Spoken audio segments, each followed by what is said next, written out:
Something new. Trying something new. Like check 1 2 1 2. Trying something new. Where we at? Where we at? You never know when you'll see your boy, right? Trying something new early in the day. Early in the day. Let's see if we get some new type of cats or whatever we get right here, man. You know what I mean? Let's see if we get the same old cats, man. Make sure everybody's still rolling with top billing when it's time to roll with top billing. Everybody probably at work. This probably was not a good idea. Hunter, what's up? Jake. I said, let's get this bread. Who are we talking about?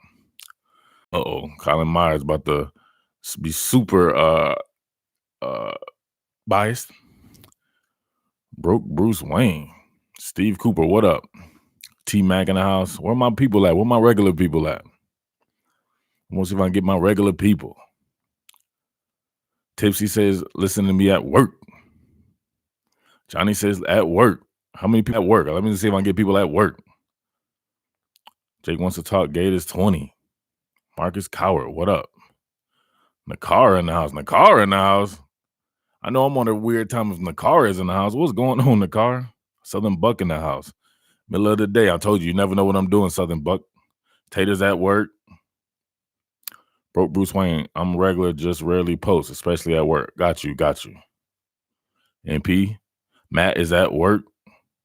T-Mac work in 2 hours. Where we at? We got any more people? Man, y'all come in and hit the thumbs up button, baby. Let people find this bad boy. We had a new time, man. I'm going to attract some new customers. Hit the thumbs up button. We should have a 100% ratio if it's this small. 100% ratio. Good time for me because my day starts at 3 a.m. Oh, word? I can't say that I can do this all the time, but I'm just trying out new avenues to see, you know what I'm saying? We can attract some cool people, right? Maybe lose some people. Real football heads, you never know what time they want to talk real football shit. Kenneth Robinson, I don't know what that means. Kenneth Robinson, I don't know. We got any mods in here? Kenneth Robinson looking a little suspect. A fence company headed to the lake while my business makes me money. That's hard. Bo says, saw your McKinney vid. You should blur out number 92. Still give him nightmare. Blur out Quentin Williams. That's X-rated. Let's go, man. Let's get the thumbs up popping, baby. Let's go. Let's let people find this bad boy. Thank you, Johnny Johnson. Thank you, Southern Buck. Thank you, John. Kenneth Robinson says, that's my name, not homo. No, I'm talking about your profile picture. You in here with a bunch of dudes. Like, you know what I'm saying? What's going on with that? Daniel D, what up? Had to catch last night's this morning. All right, Southern Buck, got you. I wish you were there last night, baby. We was getting it popping. You weren't there last night? Tipsy Brewer. Theron heading to work now. Go Dogs, Yellow Boy. Thank you. Get it. Come on, man. What's up with y'all, man? Hit them thumbs up button. Zach Hudson. Johnny Hendricks is at work. Johnny Hendricks from UFC, Johnny Hendricks. I missed the Gators talk already. I know, right? All right, y'all. We can go ahead and get it popping in, man. Y'all seem like I don't know if this was a good idea or not, but I'm always up for trying new things, right? All right, so I was thinking ahead, right? Because I had some obviously Georgia people. They're gonna be extremely annoying, right? After the game, right? I always think it's funny with people like I forget some other team did this, right? Before the game was going, right? A lot of it goes both ways though. I can't front. A lot of people, right, said that Florida would smoke Georgia out, would beat the brakes off Georgia in this because the South Carolina game and all that. And then a lot of the Georgia people said, yeah, right, we smoked Georgia. It ends up being a competitive game, right? Competitive just like I thought it would be. And then people have to go beyond that or whatever like that. Well, they're like, well, look, that was the best time Florida could possibly ever compete with Georgia. And I'm thinking to myself, Houseway. I was like, man, look at the people they lost just last season. And those look like, you know what I mean? Chauncey Gardner-Johnson and Jacob Polite and Vashawn Joseph. These are all some really, really talented players, right? At key positions on the defensive side of the ball. And they were still able to come back, right? I'm pretty sure I'm missing some people. Listen to the offensive line. They have 4 offensive linemen, right? Real legit offensive. All of them guys would still be starting, right? Damn, I almost forgot this was a super chat. Make sure you super chat. Thank you, Daniel D. Let me bless you with the first super chat on the day. Thanks, Daniel D.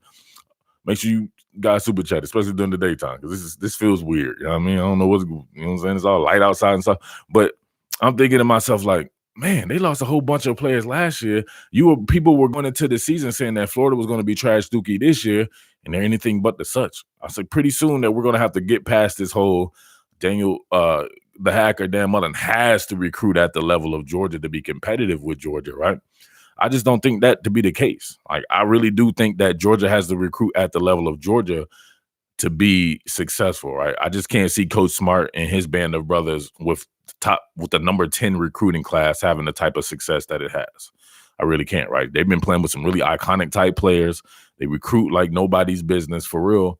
And it's still close, right? So if you're fast forwarding to the 2020 class, that's what it was. I think I had somebody in the comments, one of these comments in one of these videos, and they were talking about how poor of a recruiting outfit that Florida is, and how Georgia blows it out of the water. And I agree with that. Florida can't compete with Georgia, but Florida just has to get certain key pieces, right? Because they're going to coach the rest of these guys up. Right? I don't think Florida has to be a top 3 recruiting conglomerate to be able to compete. That's just my call on them, because I think they're going to get superior coaching. Hevessy's coaching up the offensive line. He has working with a bunch of nobodies, right? None of these guys will be in the NFL, in my opinion, but he's coaching them up to where they can at least compete. You got obviously they're going to always have good defensive backs coached there, like Torian Gray, but Dan Mullen himself just doing the damn thing, right? Maybe you can nitpick some of the stuff that he does in game, whatever like that, but I just think he elevates his crew, right? Coach Smart, I think, is a very good coach in his own right, no doubt, but I just find Mullen to be a little bit better than him, right? I just think he's a superior coach to Coach Smart, right? That doesn't mean it'll yield favorable results, because you still have to be able to beat a team like Georgia, and it's just absolutely loaded. But you can cut down on the process, right, by recruiting maybe a little bit better, but I don't think it's absolutely necessary. So I was going through, because this dude was talking about the front 7 of Florida. And this is my thing as always. And when I'm getting into these type of debates with somebody, I will say this, and I will continue to say it. Name the players, right? You're a Georgia fan. Name the players that are returning on Florida's front 7. He couldn't name anyone. Then how am I supposed to have an educated discussion with you if you can't name somebody on the other team? Like, it makes no sense to me, right? You can name your guys, that's cool, whatever like that. I can name your guys, and I can name the guys or whomever we're talking about, just because I'm watching football, period. And I know all these guys, and I know everybody on every team for the most part, right? So I was going through these guys, and I'm like, all right, what would Chris Bogle be? That's the first guy that pops in my mind. What would he be next year, right? Some of these guys, all right, we'll do it like this. Florida's losing a lot of guys, right? Jabari Zuniga, John Grenard is going to be the first 2 guys that pop up in your mind. I like both of these guys, but let's be real here. These guys are old as hell. If they were just off the charts, the truth, wouldn't they already be in the NFL? Right? They're great college players and they're great college talents, but to me, they're not irreplaceable. I mean, the same thing with some of the guys that left last year. They're not irreplaceable. I think when I look at a Quinnen Williams or somebody like that, like the guy I just mentioned before, I'm like, damn, how the hell are they going to replace a Quinnen Williams at Alabama? This guy's a top 3 NFL draft pick. Those guys, to me, are irreplaceable. Swain, Jefferson, Tyree Cleveland, these guys like that, very good college players. No doubt about that, bad boy. But are they irreplaceable? They're not. It's not like you're talking about Amari Cooper and, you know what I'm saying? Like, high-level guys that, when you plug them into the NFL, they will absolutely dominate there as well. You're talking about guys who are good college players. Dan Mullen can coach up guys to be as good as those guys, in my opinion. And some of these guys probably have a little bit higher ceiling. So I would think a guy like Chris Bogle, I think he has a higher ceiling than those guys. And if he's really coached up, we haven't seen sophomore edge players make a lot of damage. Just keep it on the edge. Brenton Cox, right? Brenton Cox, if they would have recruited him out of high school, people would have went hammer time, because he was a highly rated 5-star with a ton of potential. And I think he'll fit well in that Ty Grantham scheme. Beyond that, Muhammad Diabate, right? He's getting a lot of playing time. These guys are getting playing time. So I was just counting the guys who were in the game that was getting playing time. Chris Bogle's getting playing time. Muhammad Diabate's getting playing time. We know Brenton Cox will be getting playing time if he could. I saw Andrew Chatfield in the game. Y'all remember him? Andrew Chatfield? I don't know exactly where Andrew Chatfield fits at. Well, matter of fact, I'll take some people right here. Andrew Chatfield, where would you play Andrew Chatfield at? I actually seen him line up at like a 1 technique. How big is Andrew Chatfield? Did anybody have like a real height and weight on this dude? Because I saw him at a 0, but he's listed at like a 240 something pounds. Like, that's crazy to me. Any Florida fans know who Andrew Chatfield is?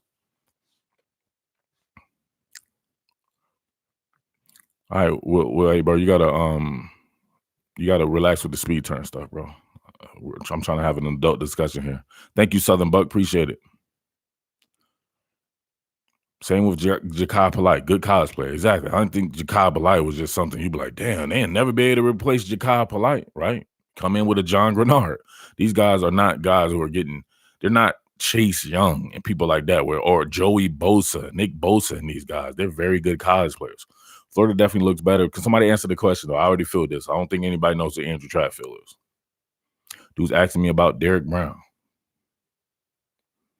Why did I come on during the day? This is not going well. As a Florida fan, I'm a huge Franks hater. We're not even talking about Felipe Franks. All right, buddy, we gotta get you up out of here. You have a class with Andrew. Oh, how big would you think that Andrew Chatfield is? Like, give me a real legit height and weight on him. Daniel D, what up? 6 foot 243. That's a legit height and weight on him. Why was he in the damn 1 technique? But he was out there playing. Andrew Chatfield was from American Heritage. He's graduated in 2018 class. He played a stand-up in there, so I think the transition is difficult for him. Yeah, but he's young. He's young, but he's still getting player. Do you think he would be a better linebacker? So then that means they're playing him probably more like a Jabari Zuniga, right? The way he would be on the line of scrimmage. But he's one of these guys you can bump out, if necessary, out to the 9s or play a 7 technique outside the tight end. 6'3", 210. Who the hell is that? There's no way that Andrew Chatfield is 6'3", 210 pounds. Hayden Harris. You can't see what the fuck I'm talking about. Why are you asking me about Auburn right now? B. Wyman, I'm late, Murph. What the subject are we on? I'm talking about Florida's front 7 for the 2020 class right now. We'll get on that, and then we can move on to other stuff. Conley, what up? He's deep down in depth. Yeah, we're talking about 2020. That's what I'm saying. When all these other guys go, then these guys are elevated. This is not going well. I think I'm going to have to I think it's time to find some actual new teams and new teams with fan bases. Maybe other fan bases can follow along. This shit is not hard. You're talking about Gervin Dexter. We don't know about Gervin Dexter yet. I'm just talking about the guys who are already on the team that are getting playing time. 6. Gervin. Doesn't matter where they play if they can't wrap up and tackle. Relax. Zachary Carter. I'm getting to these guys. Relax, bro. I'm still going. I thought you said no, it says the 2020 Gators, not the 2020 class. 2020 Gators, meaning next year's Gator team, all these guys who are going to be elevated there. All right, so moving beyond that, Marlon Dunlap, right? He should not be going to the NFL. He's a redshirt junior. He should not be going to the NFL. He needs to come back, finish it out, and be one of the pillars of the team. James Houston, right? Extremely athletic cat out there. I think bringing back a James Houston, I think the linebacker core could be extremely fast. You think about having James Houston, Ventrell Miller, and Amari Burney all back, right? All of them sophomores or redshirt sophomores. All those guys can fly, right? That's a fast-ass front 7 right there with those 3 guys and the guys that you'll put in with them. But Kyrie Campbell, should Kyrie Campbell be going to the NFL? Anybody think that? Your body's going to have to get stronger. Yeah, man, he's just a freshman. So what you think? Talking about the front 7. Relax. Hold on. We'll get to Jeremiah Moon. Relax. Campbell needs another year college, says Daniel D. That's what I was thinking too. I'm getting to it. I'm getting to Tadero Staten. Oh my God. This was a horrific idea. Kyrie Campbell needs 1 more year, says Danny. That's what I was thinking too. So if Kyrie Campbell comes back, right, Tadero Slayton, if he's good, and some of these other guys, right? So that's just the front 7 I'm concentrating on. You guys don't like that front 7? I'm talking about the speed, youth, everything you can think of. James Houston, Ventrell Miller, Chris Bogle, Brenton Cox, Tadero Slayton, Andrew Chatfield, Kyrie Campbell, Marlon Dunlap, Muhammad Diabate. That ain't hard. That's hard. That's hard. That is hard. And I think a guy like, if you wanted somebody just to be the straight up pillar, man, I think Chris Bogle is that dude. I'm telling you. Y'all sleeping on Chris Bogle right now, but he's getting that fire ass playing time right when those guys are being injured. That's a blessing in disguise, right? Being able to sub in for John Grenard and be able to have a little time, him and Muhammad Diabate getting some time this year. That's going to bode well for next year, I believe. I don't know if there's a true Mike backer from there. Yeah, no David Reese. However, man, in this day and age or whatever like that, cats are barely even trying to run the ball these days, bro. Why does this Seminole dude always come in here with this? Like, what we talking about, Seminole? Like, you ain't got nothing to do. Why you always click on here just to do this? And why is he still here? I'm confused. I would like to see chat. I forgot. There you go. Lloyd Summerall, too. What about Lloyd Summerall? I watched him when he was in high school. The dude had probably like 15 sacks. He had like 5 sacks in one game. He played at a pretty big college. Anybody know anything about Lloyd Summerall? These guys are just biding their time. That's when you know if you have a good coaching staff, these type of guys just elevate, and then people are like, damn, why weren't these guys playing last year? That's what they're going to say.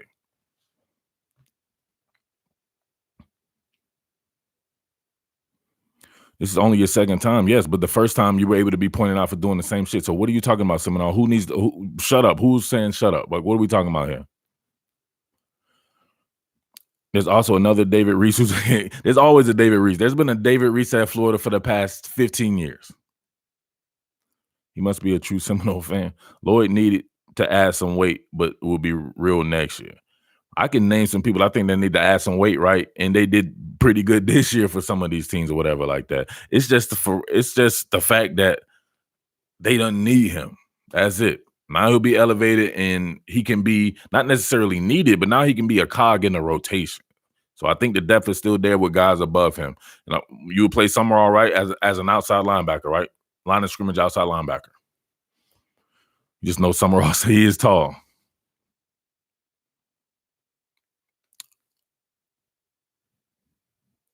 It's like Game of Thrones. There must always be a David Reese in Gainesville. Do Florida get enough speed at? Does Florida got enough speed at linebacker? Are you being facetious? Are you trying to? What are you trying to say? Because I just named James Houston, Ventrell Miller, Amari Burney. All those guys can run. That is a fast off-ball linebacker core. The next David Reese looks like a monster, but was injured preseason. He needs to be in correct position. B. Wyman says he really likes Trey Dean. He's a LSU fan. He likes Trey Dean because they were doing Trey Dean really dirty in that game.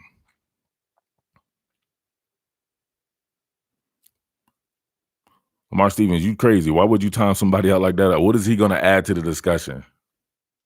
Florida move linebackers to star corner. You going to ask if they fast? I saw your linebacker breakdown and Bernie got beat. I mean, everybody gets beat, bro. I can name all kinds of people who've been beat. Richard Sherman has been beat. What does that mean?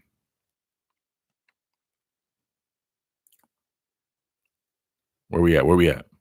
All right, so let's move on. That's the front seven. In the secondary, who will be your pillars that you would want to return? So should Marco Wilson go to the NFL? Should he come back a year removed from injury and then remake himself as the senior leader of the Florida Gators secondary? What do you guys think about that? Zach Hudson says, I'm convinced Trey Dean can't cover.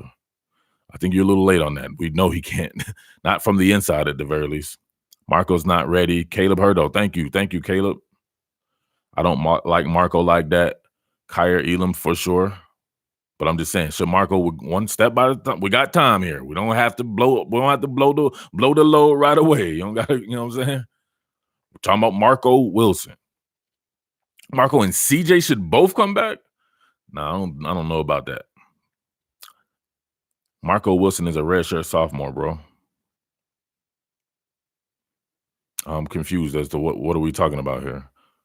I think Yellow Boy might be struggling here. What are we? Are you trying to say he can't leave? He's a redshirt sophomore. Are you goofy?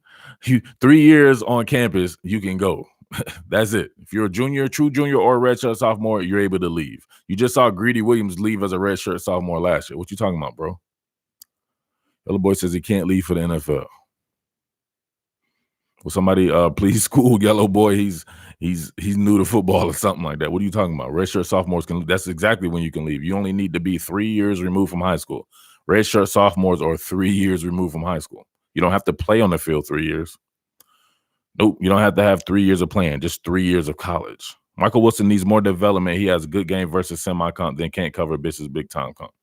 Wilson should definitely come back for his senior year. For sure, for sure. So if he comes back right, Kyer Elam, Sean Davis, hell, couldn't theoretically every single one of these guys, nobody's a true senior besides Jawan Taylor, right? Nobody's exhausted their eligibility besides Jawan Taylor. Couldn't all these guys come back, even Steiner and Stewart?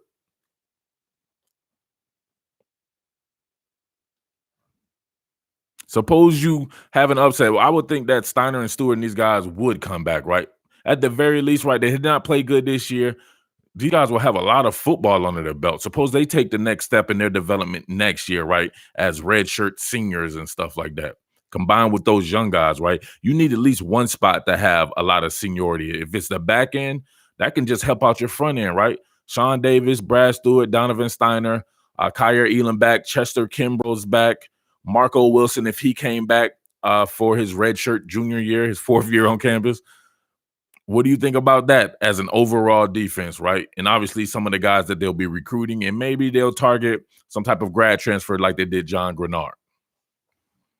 All the DBs except Hendo. Marco is still recovering, says Stanley Murphy. Honestly, bro, I can't tell. He ain't. You can tell he's not all the way comfortable. With Shepard, don't just click on people's live streams and don't understand what they do. You know what I mean? We don't do this ain't the time to do picks and stuff like that. Lamar Stevens, what up, bro? You know what I'm saying? You be letting these dudes slide through. What is that dude gonna add to the? He gonna come in and say shut up? Like what is he going to add to football discussion?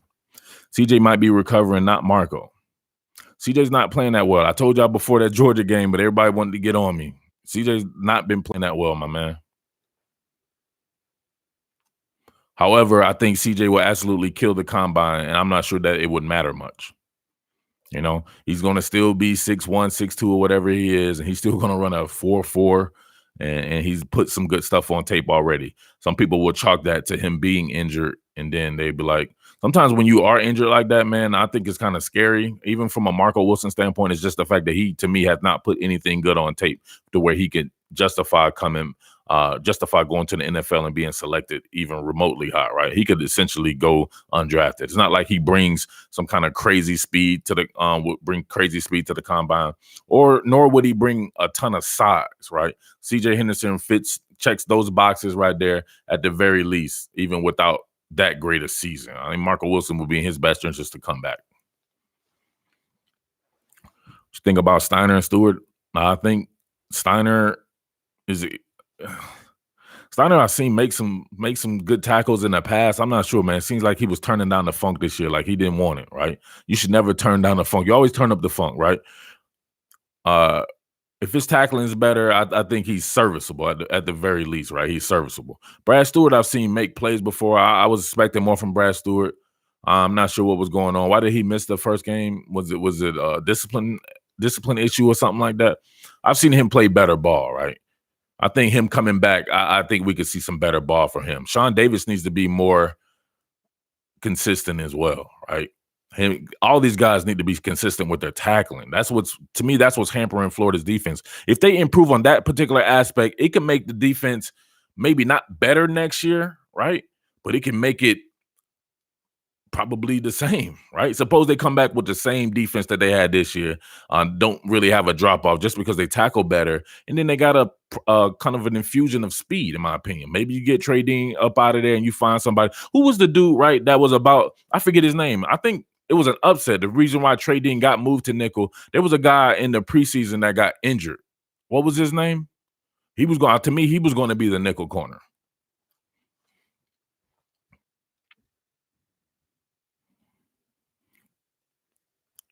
Nah, not CJ McWilliams, but CJ McWilliams, will he come back? Steele. No, it wasn't Chris Steele either. Huggins. There you go. Huggins. What's Huggins' first name? Graylin Person is on it.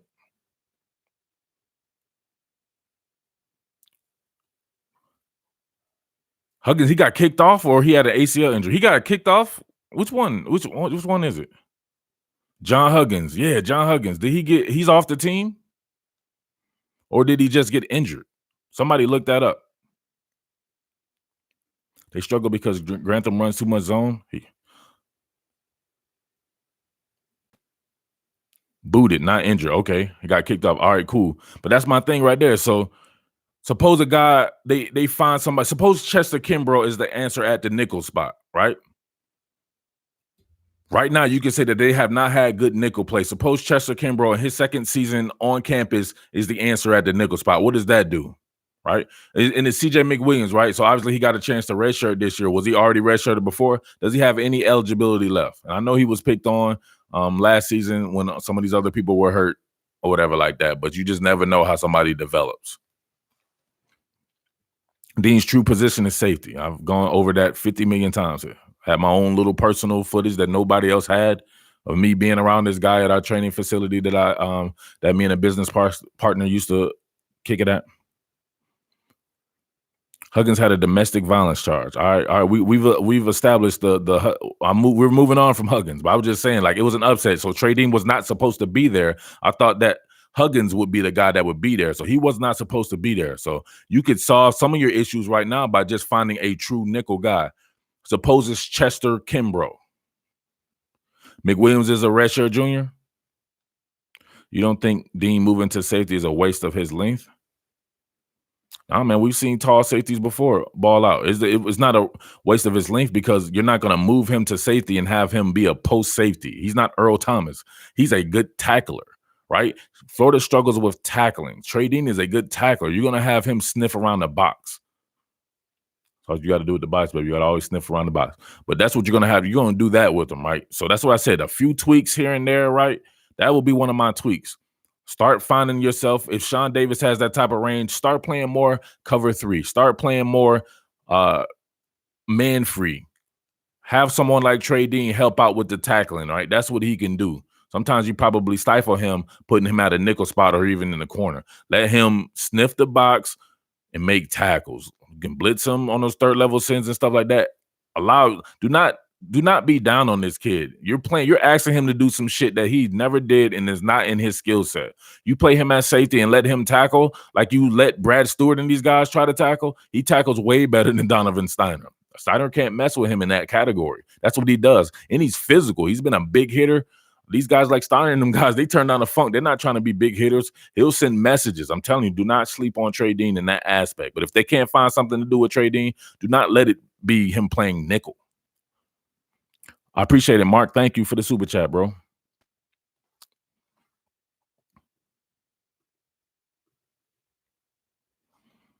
Davis is solid. That's what I'm saying. Davis is solid, right? Him at a post safety. I love his range and everything, but I think he takes some suspect angles tackling.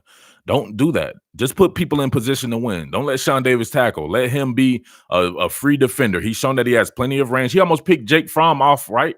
At kind of a post safety. I got to go back and look at the coverage, but he almost picked Jake Fromm off to start the Georgia game, right? Showing his range. That's what he needs to do. Him and Trey Dean back there, and let Trey Dean be the guy tasked with helping out tackling with Amari Burney and with Ventrell Miller and James Houston and these guys.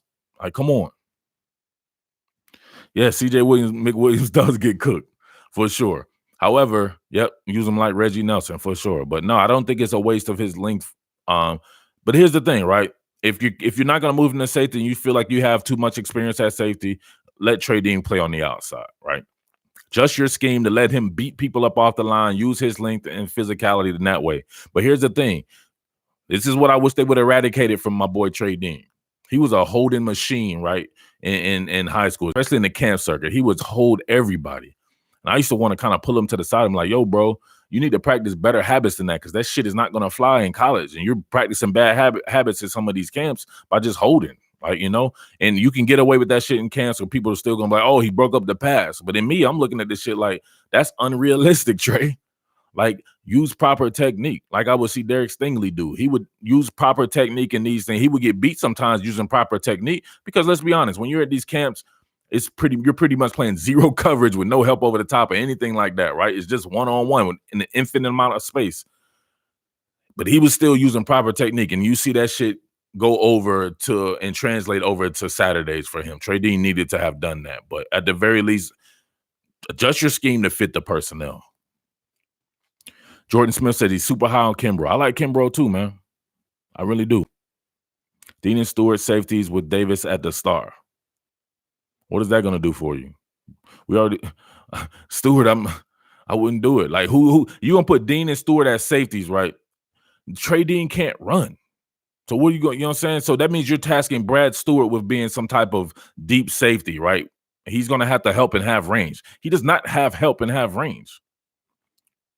I'm sorry, he does not have range to be able to help in that manner. You're being a little goofy with it. Chester Kimbrough is an actual cornerback. Won't you let him try to play the nickel spot and let Sean Davis do what he does best, and that's show his range out there trying to pick off passes, right? We know him from doing some really good interceptions this year and showing range.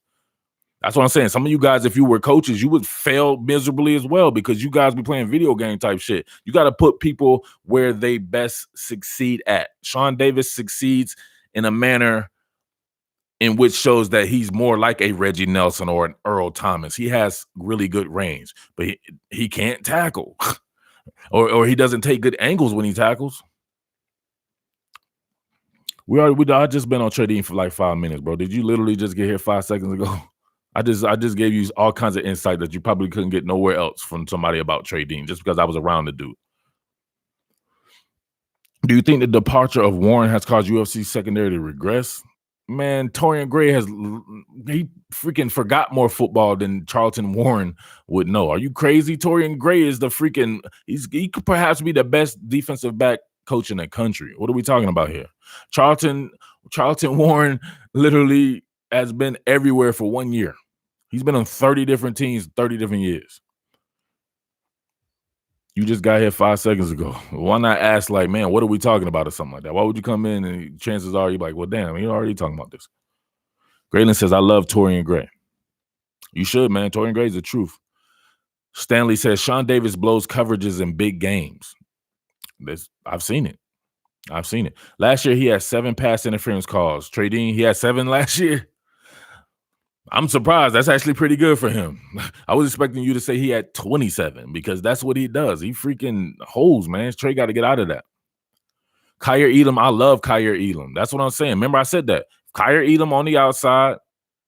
Marco Wilson coming back. Chester Kimbrough on the inside, right? Sean Davis, post safety. Trey Dean, strong safety.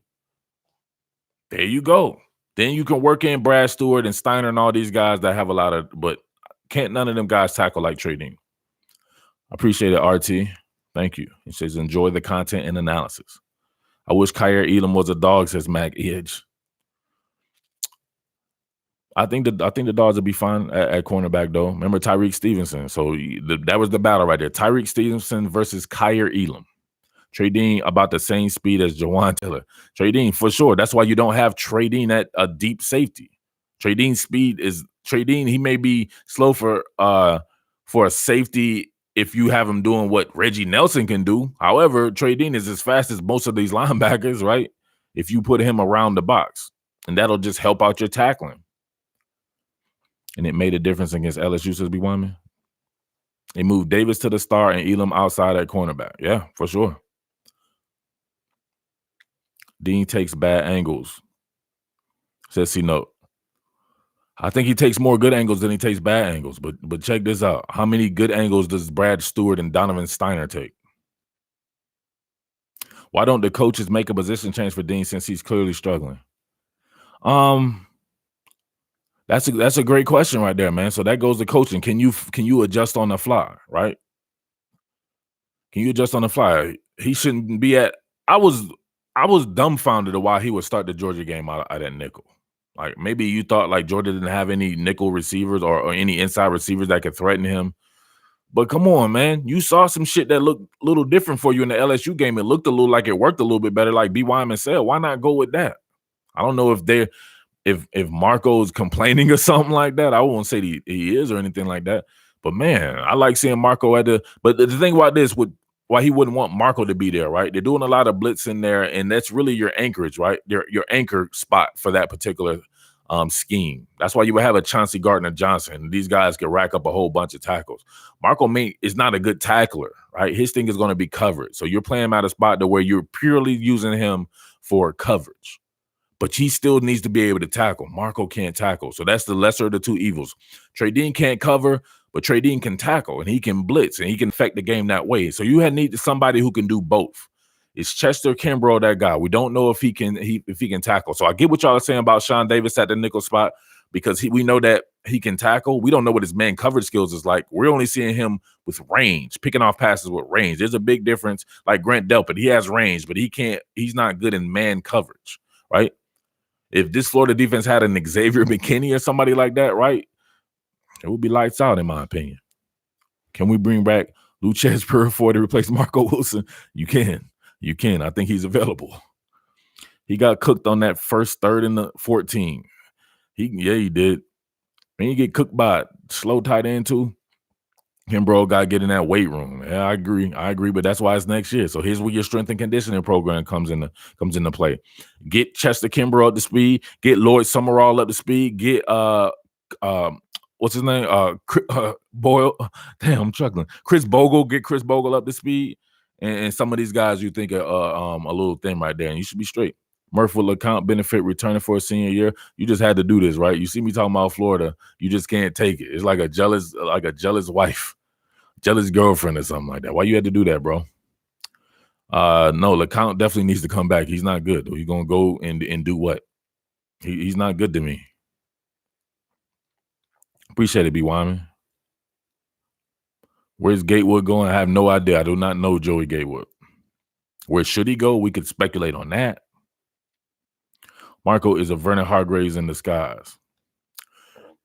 Are you trying to say you were down on Vernon Hargreaves towards the end of his career or something like that? I thought Vernon Hargreaves was actually pretty good. Not when he was guarding my boy Amari Cooper, though. Cooper put it on him. Big Coop. Yep, Richard LeCant, a.k.a. the Rubber Band Man. I'm a Dawg fan, but I know all football, says Ryan Green. Nobody guarding that freak. Who that? CJ Stroud or Carson Beck? We're not talking recruit. Vernon Hargreaves was an excellent tackler. You can't compare. Midway says, I just want Todd to adjust. Oh, nobody tackling Coop? Hell no. Will not be booking it this week. Great convo. Thank you. Dang it, man. He booked it.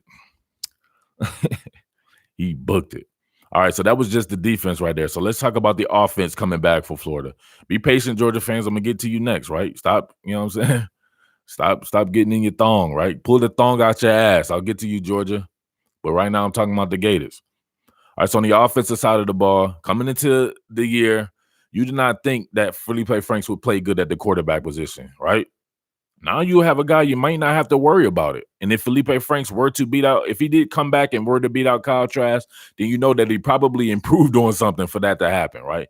So you can say that, man, that may be the most stable position. If he should obviously come back, right? 1 year of experience and not even a full year of experience.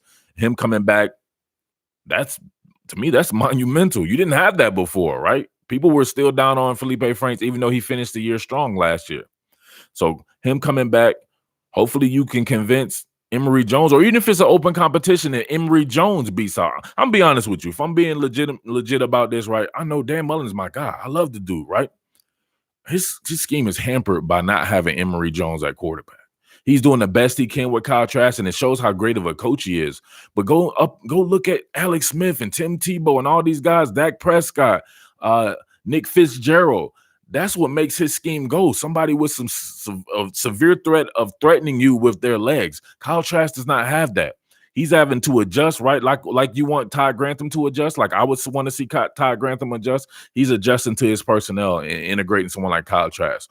There's a reason why Felipe Franks started over him. It's because Felipe has legs and has the wheels to be able to do a lot of the stuff. Where's the QB counter and all that shit he's been known for, right? He can't do that with Kyle Trask. Suppose that's the thing. Suppose Kyle Trask is your backup, but you have something totally new and fresh.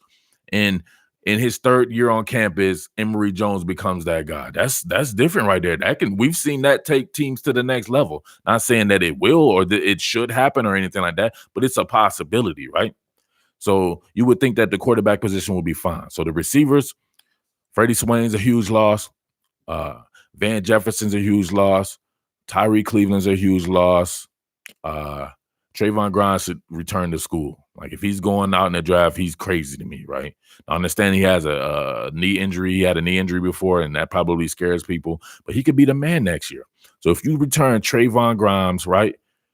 I love Van Jefferson, Freddie Swain, Tyree Cleveland, but let's be honest here. None of those guys are first-round picks, in my opinion. Maybe Van Jefferson could sneak in there, but he's not a tried and true first-round pick. Jacob Copeland, he's got a special set of skills. He's got a special set of skills. He's fast as shit. His ass can jump out of the gym. We got to see what those hands are like or whatever like that. But to me, he looks like a special playmaker type. Him with Trayvon Grimes, Kyle Pitts is one of your receivers technically, right? Perhaps the best in all of college football. You bring him back. You did not have that coming into this particular season, right? These are things that are already established. Not to mention guys like Keon Zipperer behind him, Lucas Kroll, and people like that. And then you gotta have some type of upset or something like that, right? You really need to go and get and upset one of these guys in a recruiting trail and get one of these instant impact type freshmen. I mean, I hate to do it to the Georgia fans, whatever. This is because I'm familiar with this guy. But what about a Marcus Roseman? Why are these guys leaving the state of Florida and going to Georgia? He could step in right in the Florida Gators and contribute right away. He can do the same thing at Georgia, obviously. But I'm just saying, you got to be able to fight for these type of guys. And you can show like, damn, look, we got a quarterback here too. You can be close to home or closer to home and stuff like that. So what would you guys, anybody I'm missing at the receiver position? Emory is a good passer as well. I like what I've seen from him. You forgot Tony. Oh, yeah, Kadarius Toney. There you go. Kadarius Toney, too. So Toney, Trayvon Grimes, Jacob Copeland, Kyle Pitts, and the other tight ends that are on the team or whatever like that. And, man, and find you some impact freshmen. Should Grimes stay or go? I thought we just talked about that. Frank Latson? Frank Latson from the Clemson? I'm confused. CJ Henderson has a little brother. This Jason Feldman said, when did you become such a Florida fan? All right, Jason Feldman. I just looked up my list of people that I know in life, right? All my good friends and people that I've grown up with that actually know me. They actually know my fucking actual name and everything like that. And your ass is not on it. I don't know you from a can of paint, bro. What the fuck you talking about? We don't know each other. Don't think you know me because you see me at my job. It's like what are you talking about? You don't know me because you see me on some videos or something like that. So I don't want people, don't get it misconstrued out here. I'm still a regular dude, right? I don't like internet strangers thinking that they know me. I don't know you. We don't know each other. That's weird to me. I always thought that's the weirdest shit ever. It's like a chick. You know what I'm saying? You like some crazy stalker chick or something like that. We don't know each other. So don't do that to yourself. No, don't even get them out. I like for people like that to know why do they think that they know somebody that they've never ever spoken to a day and they don't know shit about me.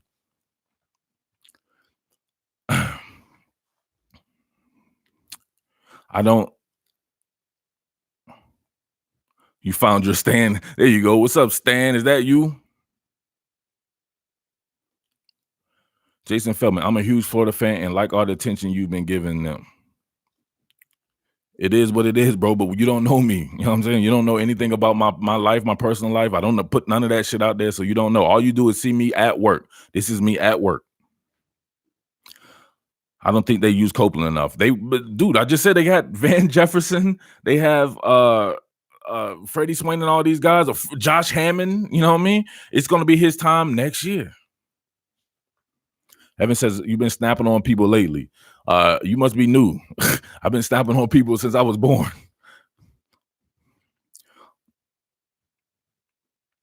Fat Five needs more snaps.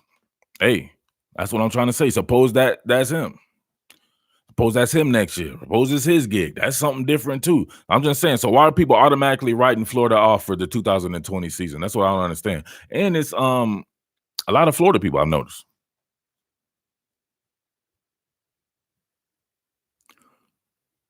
B. Wyman says, dudes, we ain't on LSU and Alabama yet. Chill. Exactly. I gave them 3 hours last, and I can't even get anything. Aisha King said it's very inappropriate. Aisha King, what is very inappropriate?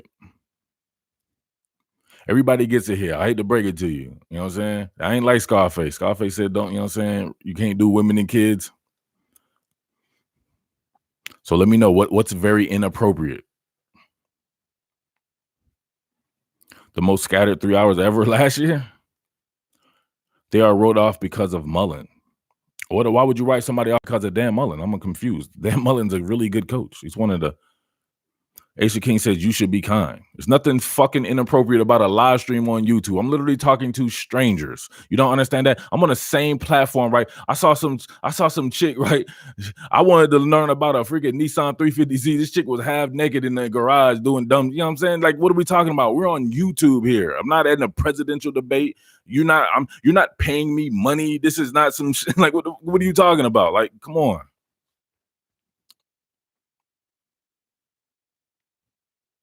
Dan Millie busy color coded wristband. He's too busy color coding his wristbands for next year. Come on, why y'all doing Dan Mullen like that?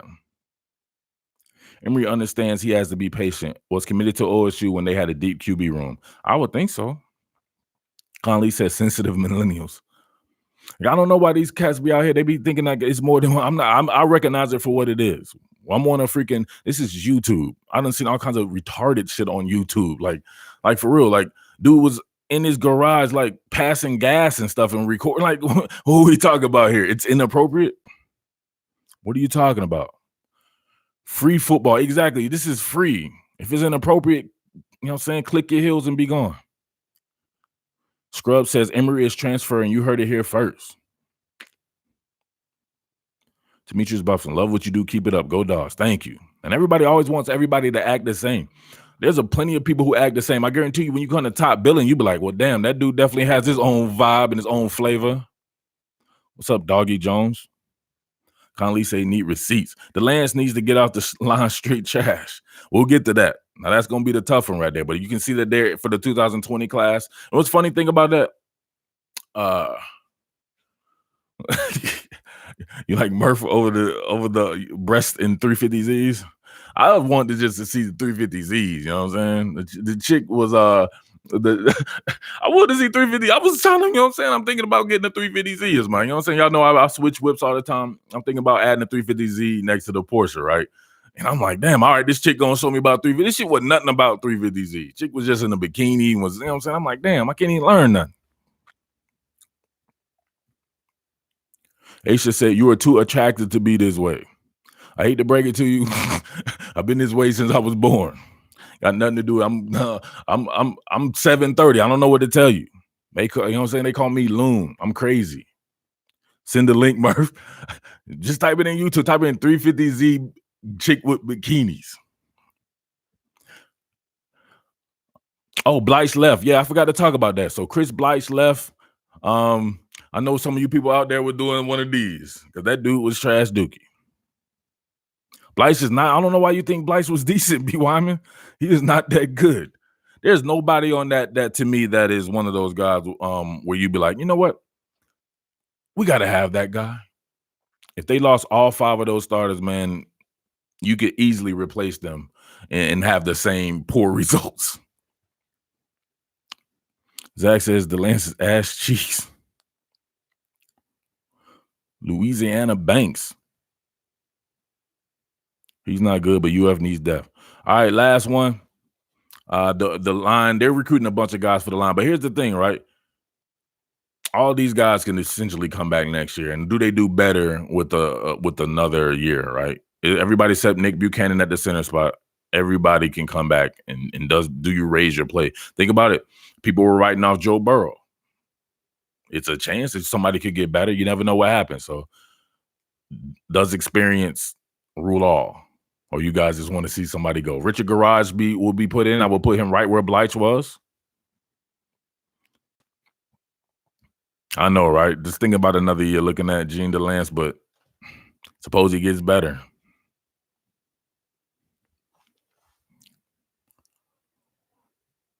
Don't put it past them. It seems like you can hear the fear in Alabama fans. What's Scrubs talking about, man? Come on. It's like you got to be talking to yourself. We're literally talking about Florida right now. And you're like, where are you? Richard Garage, you want at the left tackle, dang it, man. All right, so Richard at the left tackle. What do you do with Stone Feet Forsyth? It's coaching or talent for the O-line. It's talent, bro. John Hevesy can coach football. Why was Garage behind Blige if he was such trash? Why was Kyle Trask behind Felipe Franks? It just is what it is. We can give a whole, come on. It's hard to replace Martez Ivy and Jawan Taylor. They were some dogs. Bench Stone Feet. The offensive line has improved, but solid poos are barely better than diarrhea.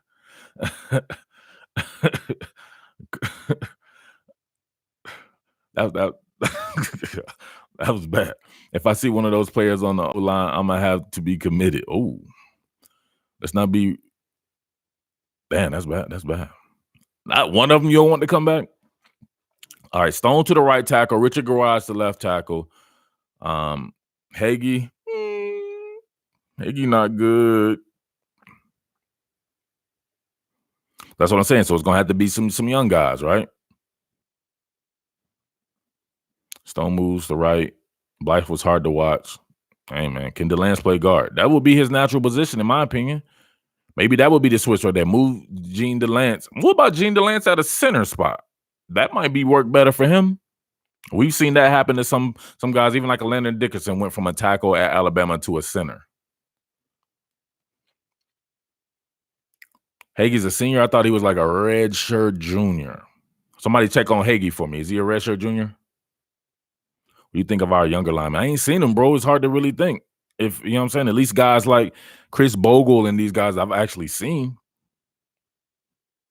Richard Garage I've seen, so he's somebody that I think has some potential. Not a senior. So don't say not a senior. Yeah, there you go. Hagee is a redshirt junior. That's what I thought he was. Grayland be on it. UF will never beat the elite teams under Mullen without a true dual threat QB. I tried to. That's why I was intimating. I know. I told you, Mullen is one of my favorite coaches. You know, y'all know I'm a Urban Meyer stan, right? I'm like this dude earlier. You know what I'm saying? Who's my stan? I'm stan for Urban Meyer, and his guys are my guys. And Mullen was his guy, his first original guy, and I roll with Dan Mullen for life. So Dan Mullen likes dual threat QBs. That's what makes his scheme go. Like it may seem funny, but I could very well see Fab Five as the starter when he sits back and thinks about like all the stuff that he's leaving on the field and him having on these 4th and 1 calls, right? Having to try to throw the ball. You see it. The line looks a little bit better when Emory Jones is in the game. It is what it is, man. Mullen is a little above average. I disagree, but hey, man, we're all entitled to our opinion. Franks is a sick athlete. His athleticism made it for his poor decision making. That is true. What about who is my top team? You mean the top team in the country? LSU. They have the best resume.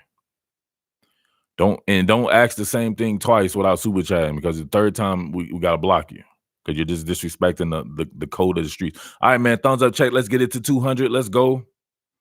Mullen had Mississippi State at number 1 in the country for multiple weeks with Prescott. Exactly. Now, no disrespect to Prescott, though. I like Prescott. For you people, that's a good job, Jalil. For you people saying that Dan Mullen is average, could you expound on that? Like, why do you think Dan Mullen is average or a little above average? Thank you. Let's get it to 100. I appreciate it. Where's the Asia girl at? Come on, Asia. You know what I'm saying? I know it's inappropriate that I spaz out on people. Do you say that to Kanye West? He be spazzing out on people. I don't see people saying it's inappropriate for him. Anybody coming here asking me who my team is, man, we drop anvils on people's heads. Don't worry about fandom. I'm talking football right here. Why you worrying about fandom? Dak is good because of Dan Mullen. Thank you. I appreciate it, everybody. Let's get it going. More and more people in here, too. Way more than when I first started, now that I look at it. Let's go. Let's get the recruiting a thumbs up. She mad, but she's still here. Exactly. People be mad at Kanye West, but they still be buying his albums. Houseway. He only went 10-2 after a 4-8 That's what I'm saying. People don't actually look at what's going on. They formulate an opinion and they ride it forever. How is he a little above average?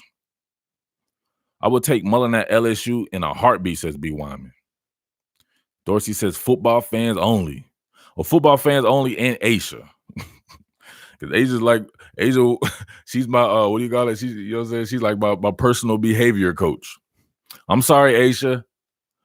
I won't spaz out on anyone anymore. Straight Kill says the Fab Five shirt's looking fire. Get you one, man. Get you one. Don't let Fab Five be the starting quarterback next year. Then you're gonna be hitting me up. I've seen that happen before. Cats try to double back. And they be like, "Oh, Murph, I did that Fab Five shirt now." I'm not roasting Asia. She had a white. She think it's inappropriate or whatever like that. But this is how I roll. You know what I'm saying? This is how I roll. I can't help but be myself.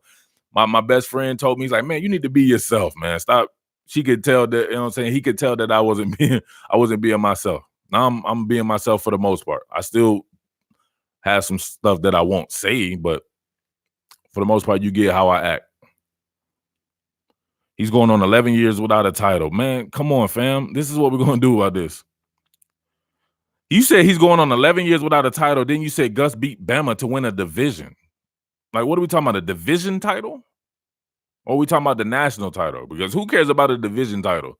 What Auburn fan is happy about the division title they got, right? They wanted that national championship. They lost to Florida State. Do you think Franks can win the starting spot back? I really do, because I think that Dan Mullen, he wants his quarterback to be able to run the ball.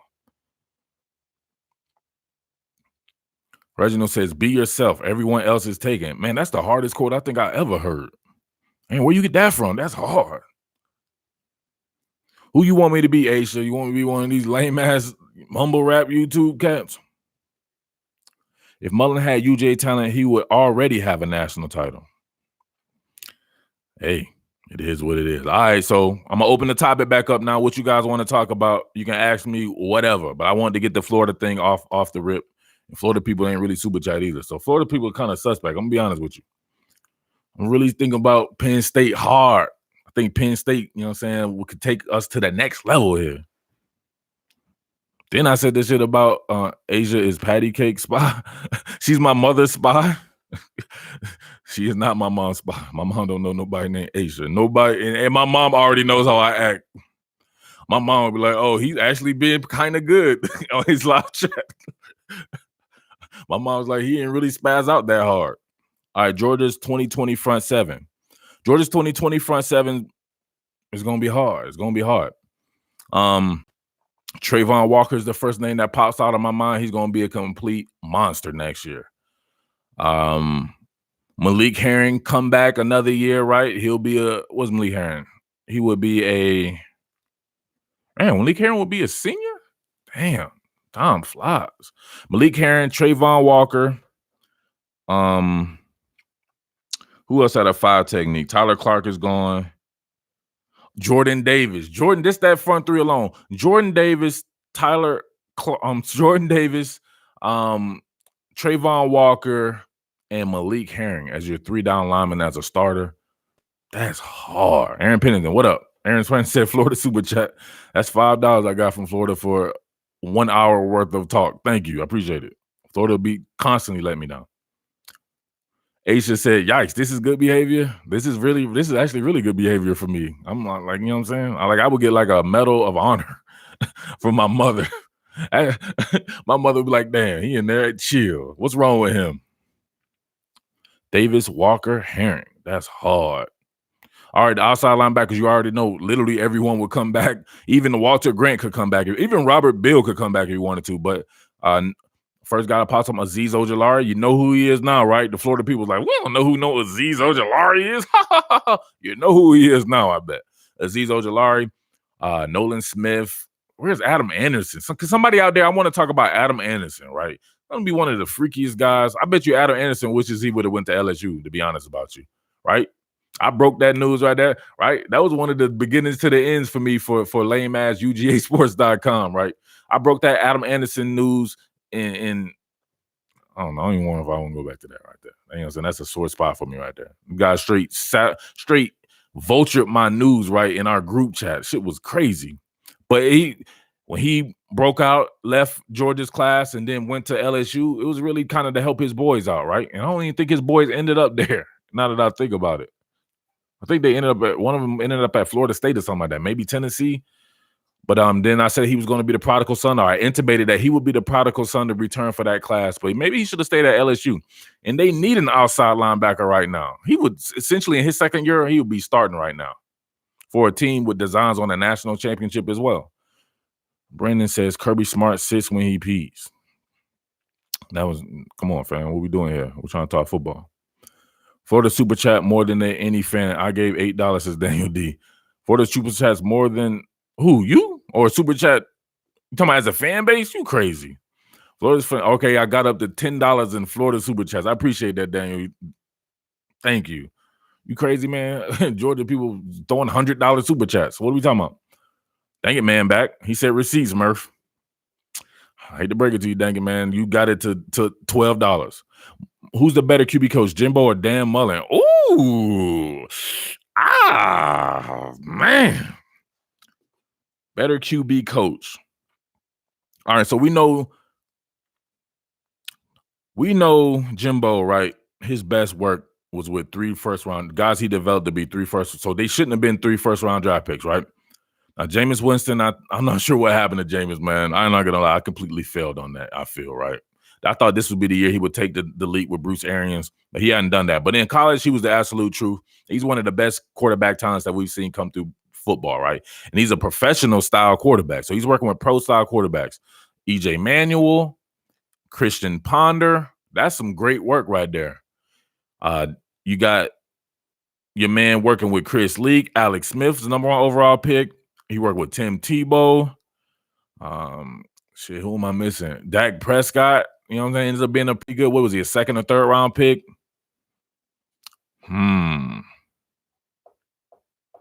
That might be a push, man. That might be a push. I don't know. I think Dan does more with less, I want to say, maybe. This is hard on me. You know, Jimbo Fisher, too. That's my dog as well. Man. If I had to take one, if I had a kid and I was like, I'm gonna send my quarterback kid to one of them, it would be Jimbo Fisher, just because I think he teaches the fundamentals, mechanics, and the basis of being a quarterback. Dan Mullen is really on that Urban Meyer shit. They like running quarterbacks. They like being able to do different stuff, single wing concepts and all that right there. That's not Jimbo Fisher style. He's teaching you to be a potential NFL Hall of Famer because you're gonna have the basis and nuances of quarterback play. So I would say Jimbo Fisher, but it's still pretty close. Jimbo had Jamarcus Russell. Yep, he did. Did he? Was he with Jimbo? No, he may. Yeah, he did have that because he worked with He ended up staying on and working with Les Miles for a year. Cam Newton at UF. He did, but we didn't see him do anything with Cam Newton at UF.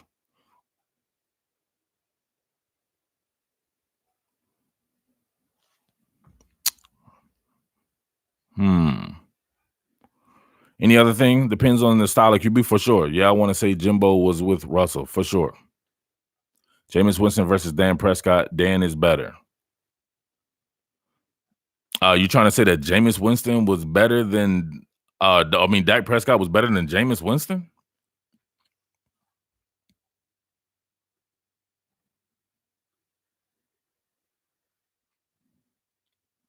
Where we at?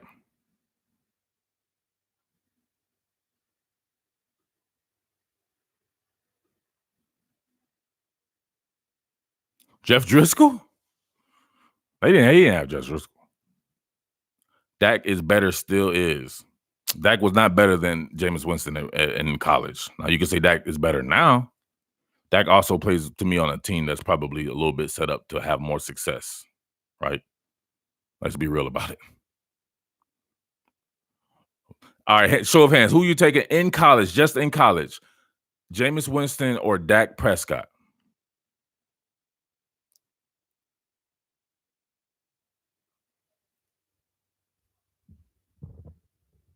Jameis for sure, says Greg Glaze. Kirby or Ed O, better coach? I'm gonna say it's a push. Winston. Krabs, come on, man. Winston every time. Winston. I don't think nobody took one person took, and it was a person who said it. Get out of here, Aaron Short. You can't say it. Winston, not even close. Jameis, not even close. I usually don't do the not even close thing, right? Because I think there's always room on both sides. But this one, I may have to agree with it. I don't see how you thought Dak Prescott was in Jameis Winston's league. Jameis Winston is one of the greatest quarterbacks in the history of college football, man. Dak Prescott was a very good college quarterback. Dak was a better athlete. Yeah, but what that got to do with quarterback? That's what Dan Mullen recruits. He recruits athletes. What happened to Deontay Thompson as an elite NFL prospect? His senior season, man, happened, right? So we had a short sample size of him as a redshirt junior, and he balled out, right? He showed his range and all that stuff in the national championship game, and then he played an entire season where he had to be the man instead of filling in for an injured player, and he didn't look like he didn't do that well. Where is he playing at now? Andrew Bass, who, in your opinion, is the greatest college QB? Tim Tebow. And behind him, I want to say Tommy Frazier from Nebraska. Mullen had the best QB in college history. I just said that. Jameis was a turnover machine in college, too. He would throw a few picks. His second season, he had some turnovers. His first season, though, man, you better look at that. He wasn't really turning the ball over like that. He started trying to do too much in the second season, but they still won. Tommy Frazier is from my hometown. In Nebraska? Is he from no, he's from Florida, isn't he? Big UPS, big ups on Frazier. Thanks. Jameis, if I want free crabs. Well, y'all gonna have to let that crab shit go eventually, man. Y'all be wearing some shit out. Oh, Bradenton, Florida? Yeah, for sure. I said he was from Florida. I corrected myself. I didn't know where in Florida. Bradenton, Florida, isn't that where Peter Work is from as well? Which college do you think produces the highest quality of NFL talent? Highest quality of NFL talent, I think Louisiana State University. Steve McNair, the greatest college QB, perhaps, my man. He didn't play that good a competition for me to say that. We got to do better, Gator Nation, says Errol Walker. Ohio State has the most NFL talent. He said quality NFL talent. So Mullen has been a head coach in the SEC for 10 years. Come on, man. Dude, you can't say he's been a head coach. He's won 8 of their years, whatever. Was that Mississippi State? You don't see Mississippi State is where careers go to die. They're not set up to compete in the freaking same division as an Alabama and LSU. Those two teams are in that division.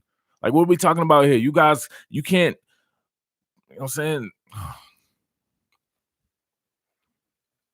You think John Emery Jr. of LSU will be used Saturday? No, I don't. Why would he need to be? What's going on? They're 8-0 with Clyde Edwards-Helaire killing everybody. Southern Buck, appreciate you, bro. Winston was first to win a freshman, so what you mean? He was, man. Lil Goat says Mike Vick hands down. That's your opinion, bro. He was not the greatest college quarterback of all time. I hate when people do that hands down and no doubt and all this and shit. Like, come on, bro. You got 50 million people who would not say that. So how is it hands down? You can say, in my opinion, Michael Vick, then we could talk.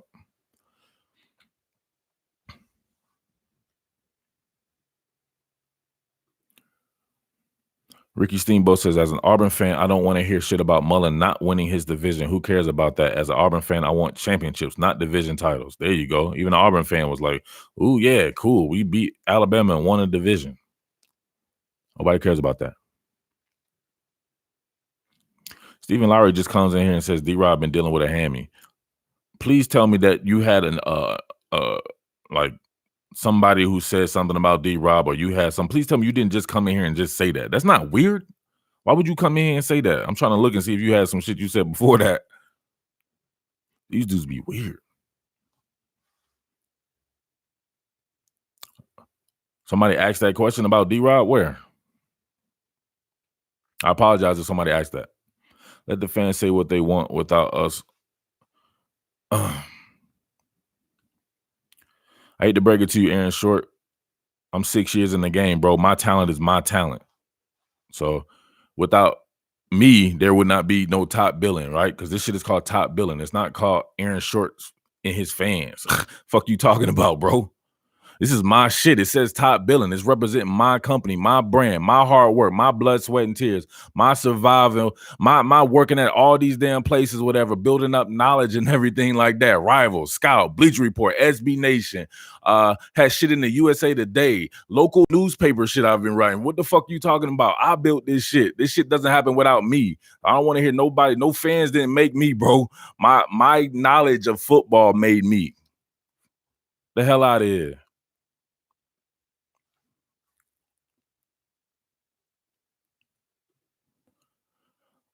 I'm gonna get Gator Nation going. Great content. I appreciate it, Errol. Thank you. I hate when people say that, man. You know what I'm saying? Shout outs to the fans or whatever like that. But you guys wouldn't care about me if you didn't think that I knew remotely knew what I was talking about. Like, come on, fam. I'm out here grinding. Oh, sorry about that, Aisha. Aisha, don't. I apologize, Aisha. No, I'm sorry. I spazzed out a little bit. Andrew Bass says Gator Nation.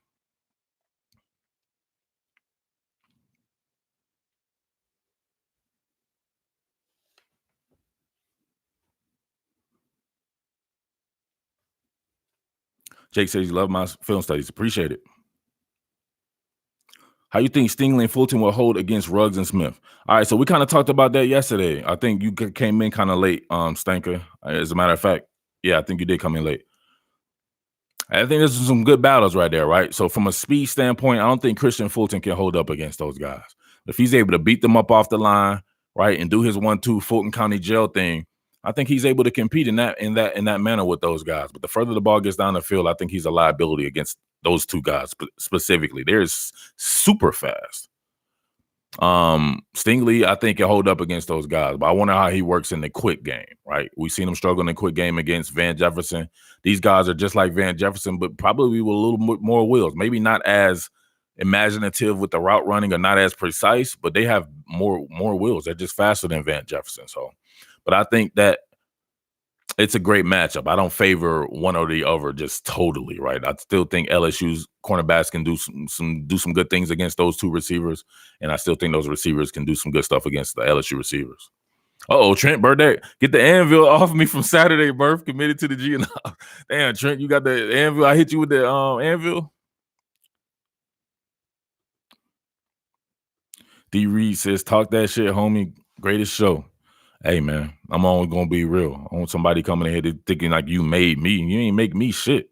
You know what made me? Staying up till 3, 4, 5 a.m., right? Working at spots that I absolutely hated working for, right? I hated working for Rivals, UGAsports.com. That was the worst shit ever. I ain't like none of them dudes, right? I didn't get along with, but I kept grinding, making a name for myself or whatever. Saturday Down South, I didn't want to work there.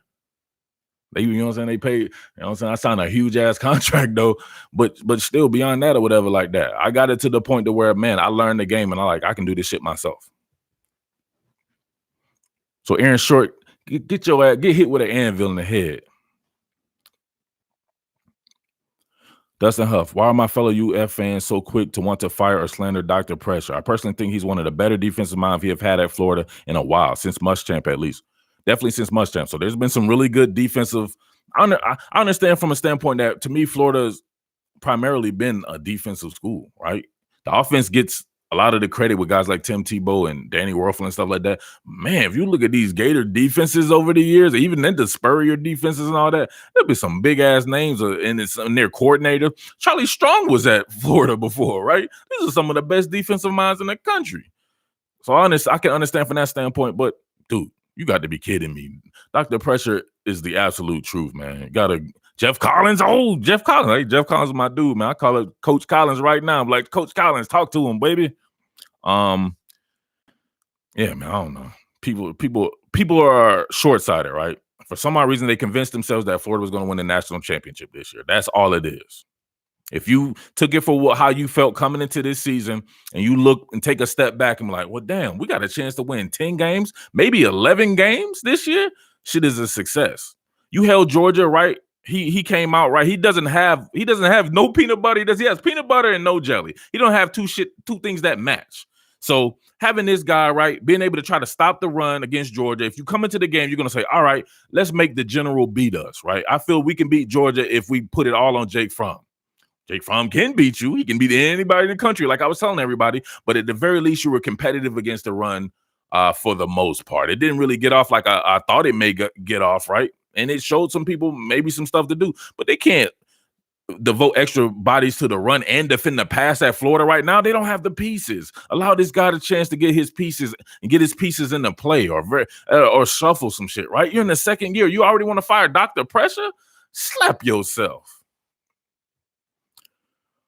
Ricky Steamboat says, bro, been grinding. I just found this channel when Auburn played Florida. The detailed top billing be given is Kobe.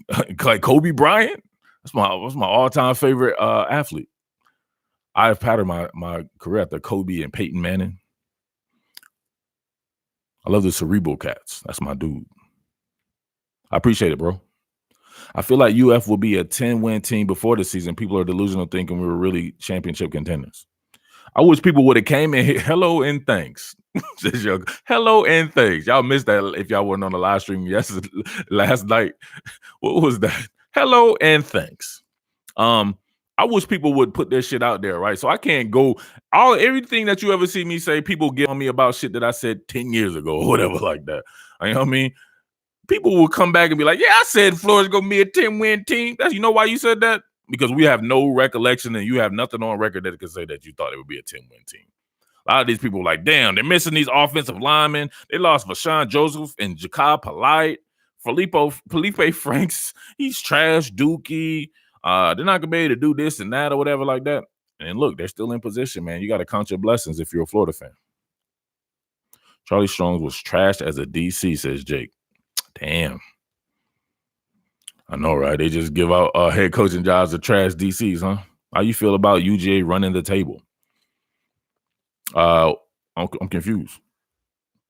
Daniel D says Carly Strong was our best D coordinator. Charlie Strong? Yeah, that's my guy, Charlie Strong. I definitely like Charlie Strong. Love Charlie Strong. I can rock with that, right? But I like Muschamp. Muschamp is the absolute truth as far as D. They can recruit the D. I like his scheme.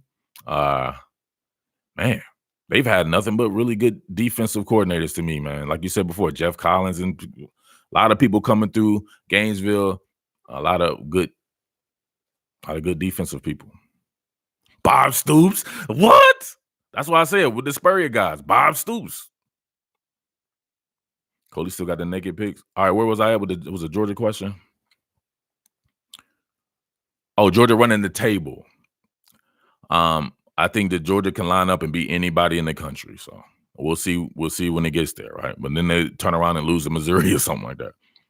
But any of these top teams that you guys are liking, I think Georgia can beat them. Now, will they beat them is a big difference, but we'll cross that bridge when we get there. When Lawrence Cager leaves, will Georgia be okay, even if Fromm leaves? I'm confused. That doesn't make any sense to me. First of all, Lawrence Cager is not making Jake Fromm. Like, what are we talking about here? Lawrence Cager was a cast-off. He's a 52-year-old senior receiver who's a grad transfer. If he was the absolute truth, he'd be in the NFL right now. People salivate and fall over themselves for guys who are 6'5" in the NFL. He can make his way in the NFL. He came to Georgia because he didn't do that well at Miami. Let's face the facts, right? What's the difference? He's getting good quarterback play at the University of Georgia. So I don't know why you guys can't see stuff like that. You guys never even heard of Lawrence Cager before he got to the University of Georgia. I worked for Canesport.com, Gary Furman's Canesport.com when I was at Rivals, right? I covered Lawrence Cager for a couple of seasons. He was generally disappointing. And if you ask anybody in that Miami fan base, they'd be like, Lawrence Cager, he's trash. That's what they would say. But he comes to Georgia, he's doing a lot better. Maybe the system fits him better or whatever like that, but he's got much better quarterback play. He helps but doesn't make Fromm. I don't know. And anybody thinking that man made Fromm, you kidding yourself. UGA heavy fade to run the table. I don't know how you could be a heavy favorite to run the table because you don't even know who they'll be playing in the SEC championship game. They're a heavy favorite to. There's no way they're a heavy favorite to be. Are you just talking about the regular season? Do you think Fromm leaving for the NFL? I don't know Jake Fromm like that. I can't say for sure. I mean, my sources said at the beginning of the year he wanted to leave, but man, he looks like, you know what I mean? Maybe he's having fun now. Damn, you don't like Billy Gonzalez? You don't like him just because Dan Mullen undressed that man on national TV? He got screamed at. And he was like, all right, coach. At first, he thought he had some. He let his nuts drop. He was like, what you say to me, coach? Coach was like, you know what I said? He was like, yes, sir. He's like, yeah, Dan Mullen leave, but I bet y'all be talking again. I swear he said yes, sir, when Dan Mullen punked him out. Y'all saw that altercation with Billy Gonzalez and Dan Mullen? That was funny. Tater says Billy G was scared. Hey, but Tater, why was he? When Dan Mullen originally said something to him, he was hard, right? He was like, "What?" He's like, "What you say?" And Dan came back, and I just saw his gesture. He was like, "I don't know what I said." And he was like, "Yes, sir." Then he started talking to. He pretended like he didn't see him. And he started talking to another receiver. Trayvon Grimes like, "Why are you talking to me? I wasn't even in the game, man. You talk to Dan Mullen."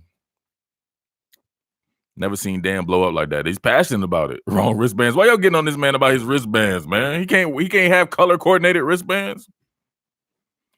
Steven said he straightened up real quick. Billy Gonzalez thought he was hard. Reports are that there were 2 sets of wristbands. Oh, that's what it was? Oh, okay. I'll be honest with y'all, never listen to news or anything like that. Oh, you never see that, JBE? You got to go see that, bro. That was an altercation of all altercations. He blew up on him. It was that was some Nick Saban stuff right there. That was when Nick Saban blew up on, and who he blew up on real hard. I guess it was somebody up in the booth because he was screaming into his. Oh, he blew up on Lane Kiffin before. No, he blew up on old boy that came from the Cleveland Browns. What was his name? Dayball. Ron Green said shit was all over Twitter. A lot of people don't get on Twitter, bro. Billy G likes them checks too much. Don't be saying he likes them checks too much. He thought he was hard. I told you Dan Mullen got them hands. I heard, you know what I'm saying, from a reliable source, Dan Mullen got them hands. That's why you don't see these people. What's the dude? Zach Smith. Zach Smith be talking that shit about Dan Mullen. I bet you won't run up on Dan Mullen. Jack Smith, run up on Dan Mullen. I bet you won't. He got them hands. Do you honestly believe that the Cager and Harry and catch were both complete? Hey, man, I don't really care about stuff like that, man. That's for fans to do it like that. Maybe the Cagers, it's interpretation of the rule, man. I don't know. Those type of plays don't lose games for teams. The Harry and I build it this way. If I had to choose between the two, I would say the Harry one was more of a catch than the Cager one. Why never talk about Kirby as a DC? What do you mean, Ray? You want me to talk about a 4-year head coach as a defensive coordinator? I'm confused. What are we talking about? I got here late, Murph. Who you got, Bama or LSU? You got here extra early because you know we don't do that. It's too early. It's too early. I still want to see Mullen and Mason go at it. Oh, hell yeah. Mullen had them hands. You see Coach Mason backed off too, right? He heard the legends in them rumors.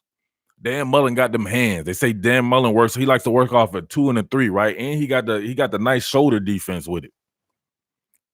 What is this dude talking about? Why do I need to talk about Coach Smart as a DC?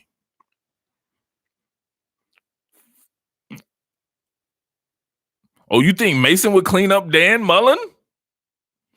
All right, show of hands. Who y'all got in the fight? Dan Mullen or Coach Mason at Vandy? I'll be honest with you. I think Coach Mason start throwing windmill punches, right? If it got too hard on him. Coach Mason look like the type to start throwing windmills. I ain't saying windmill punches aren't effective, but I'm saying you probably have to have Splendor in your tank to start doing it. All right, who we got? Mason, Mullen, Mullen, Mason, Mullen. Well, y'all got Mason. Mason is strong. Come on, man. Y'all Mason is not going to take out damn Mullen. Got Megan Mullen. Come on, man. Mullen. Mason would get in that ass. Man, y'all are sleeping on damn Mullen, man. I'm telling you, he got them hands. Nobody ain't seen. Why he back down then? All right, if y'all taking Mason, why Mason back down on Coach Mullen last year? I saw it. I know y'all saw it. He straightened up real. He was talking. He's like, yeah, we got it. And Dan started screaming at him, and he looked the other way. He was like, you say something? He started talking to his defensive coordinator. He's like, you say something? I thought you did. Mason was spooked. That's what I saw. Oh, getting that ass? Yeah, you're right. You got to pause that. They said, my man said Mullen is retard strong. Come on, man. You can't do that to my boy, man. I think Mullen is a marathon over Mason, not in a fight, though. Come on, man. He's just that marathon endurance. Coach Mason looked like he'll gas out real quick. Mullen looks like he takes them judo classes. what discipline does Coach Mullen take? My man said he takes judo. I thought he was, you know what I'm saying? I'll be honest with you, I thought he's more like a taekwondo type person. He got that boxer endurance.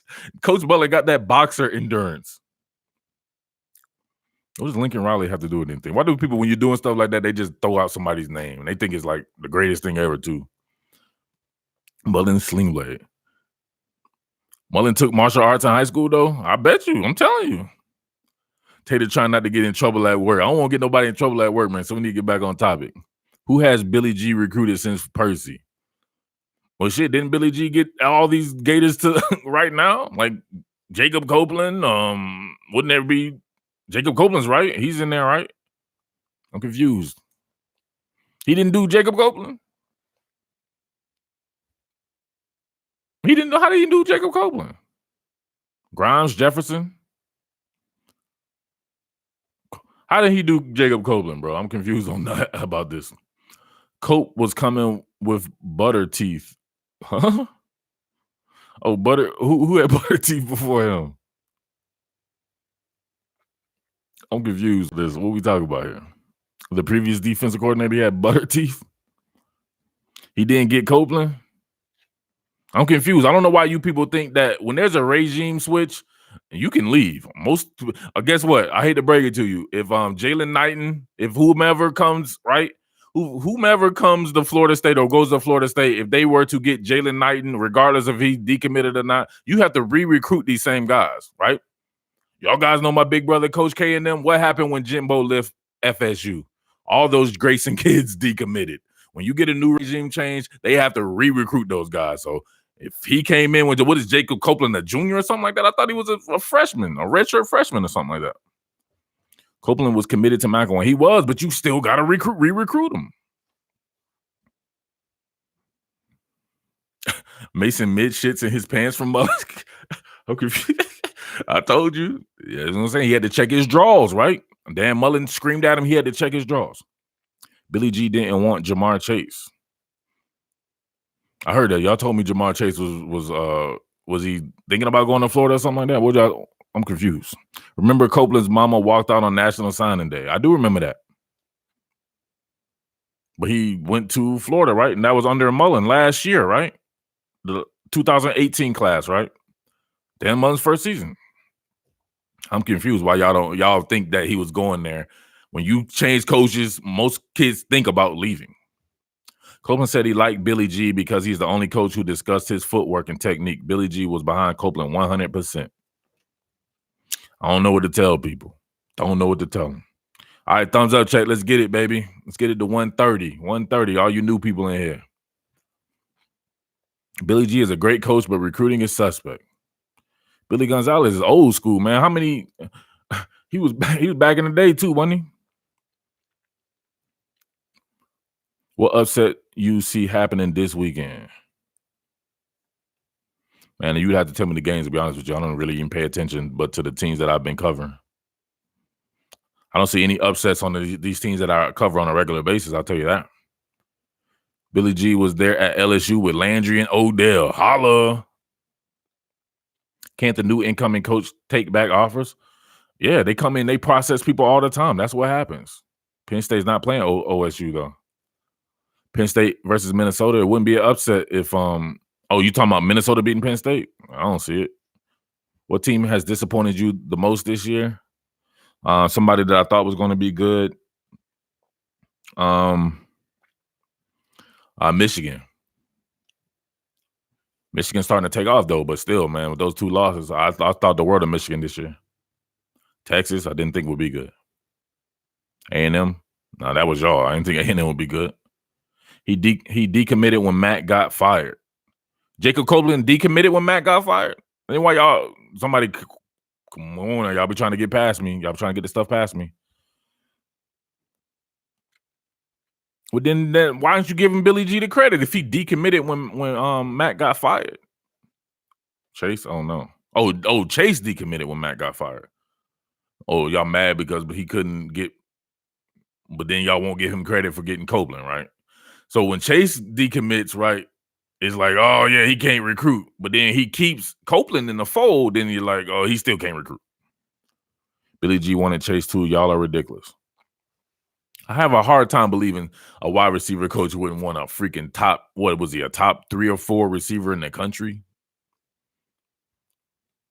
If Michigan beats OSU, all hell would break loose. Coming into the season, that's what I thought was going to happen this year. So I don't know about now, but we'll see them judge it better when Michigan plays on Ohio State plays Penn State. Chase was a 4-star. Jamar Chase is a 4-star. I don't know about that. I think he may have been a 5-star. Cope's development is slow as molasses. You don't think Jacob Copeland is developing? He's got 15 seniors in front of him. I don't understand this. Well, y'all don't understand about that. Chase was a top 100 player. He was a high 4-star. Chase was a 5-star. All right, check the composite. What was him? We're not going by individual recruiting services, just the composite, a combination of them all. Was he a 4 or 5-star as the composite? 24/7's composite rating. Opinion on Coley going into the end of the season gauntlet. It's the same as before. Coley's not that good to me, bro. For some odd reason, I think winning is a Band-Aid for everything. I still saw the same shit he was doing before then that people were getting mad about. He still was unimaginative in the run game. He still was sending slow-ass tight ends down the field trying to get vertical. Like, come on. Do something different. Like, put in Demetrius Robertson in the same time as Kyrus Jackson or something. Like, you know what I'm saying? He has no imagination. 4-star composite. He was a 95. Okay. He should have been a 5-star. Khaki pants won't get it done. Thoughts on Tyler Shevin as a nose tackle? I think you missed last. I literally went over all of those guys on LSU's on defensive line, bro. I said we did the blended 22 where I would make up my own squad between the two teams, and Tyler Shevin was my nose tackle. So that lets you know what I think about him. Why did Kirby promote him instead of going out and getting a proven DC? Proven OC. Probably money, I would have to think. Michigan can match up with OSU on defense, in my opinion. I think so. That Michigan defense is finding its sea legs for sure.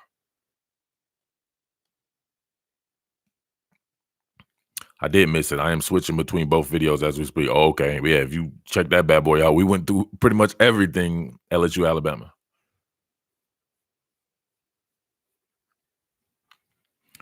All right, where we at, y'all? Let's get it, man. Thumbs up check. Get it to 150. Let's go. Your boys in here in the middle of the day. C-note, how do you determine whether a player is a 5 or a 4-star? In my opinion, a 5-star is an instant impact player. Me and Coach K went over this in our podcast. 5-star is an instant impact plug-and-play player, and he should not only be an instant impact player, he should not only be an instant starter, he should be an instant impact player. Like, you can plug him in and he'd be integrated in your team and could be counted on to make plays. That's a 5-star player to me. They make 5-star players to be anything they wanted to be. They don't have any rhyme or reason. So that's why Coach K blasted their asses. What's your podcast? That would be Coach K's podcast, bro. Sometimes I think you guys don't ever actually watch the content on this channel. If you ain't see that Coach K podcast, right? What was it? Total Line with Coach Kenyatta Watson? Like, where you been? That shit hit the entire industry. Coach K did like 100 appearances off blasting Barton Simmons from 24/7. Archie Manning. What that mean? Jordan needs to bring back the wild dog.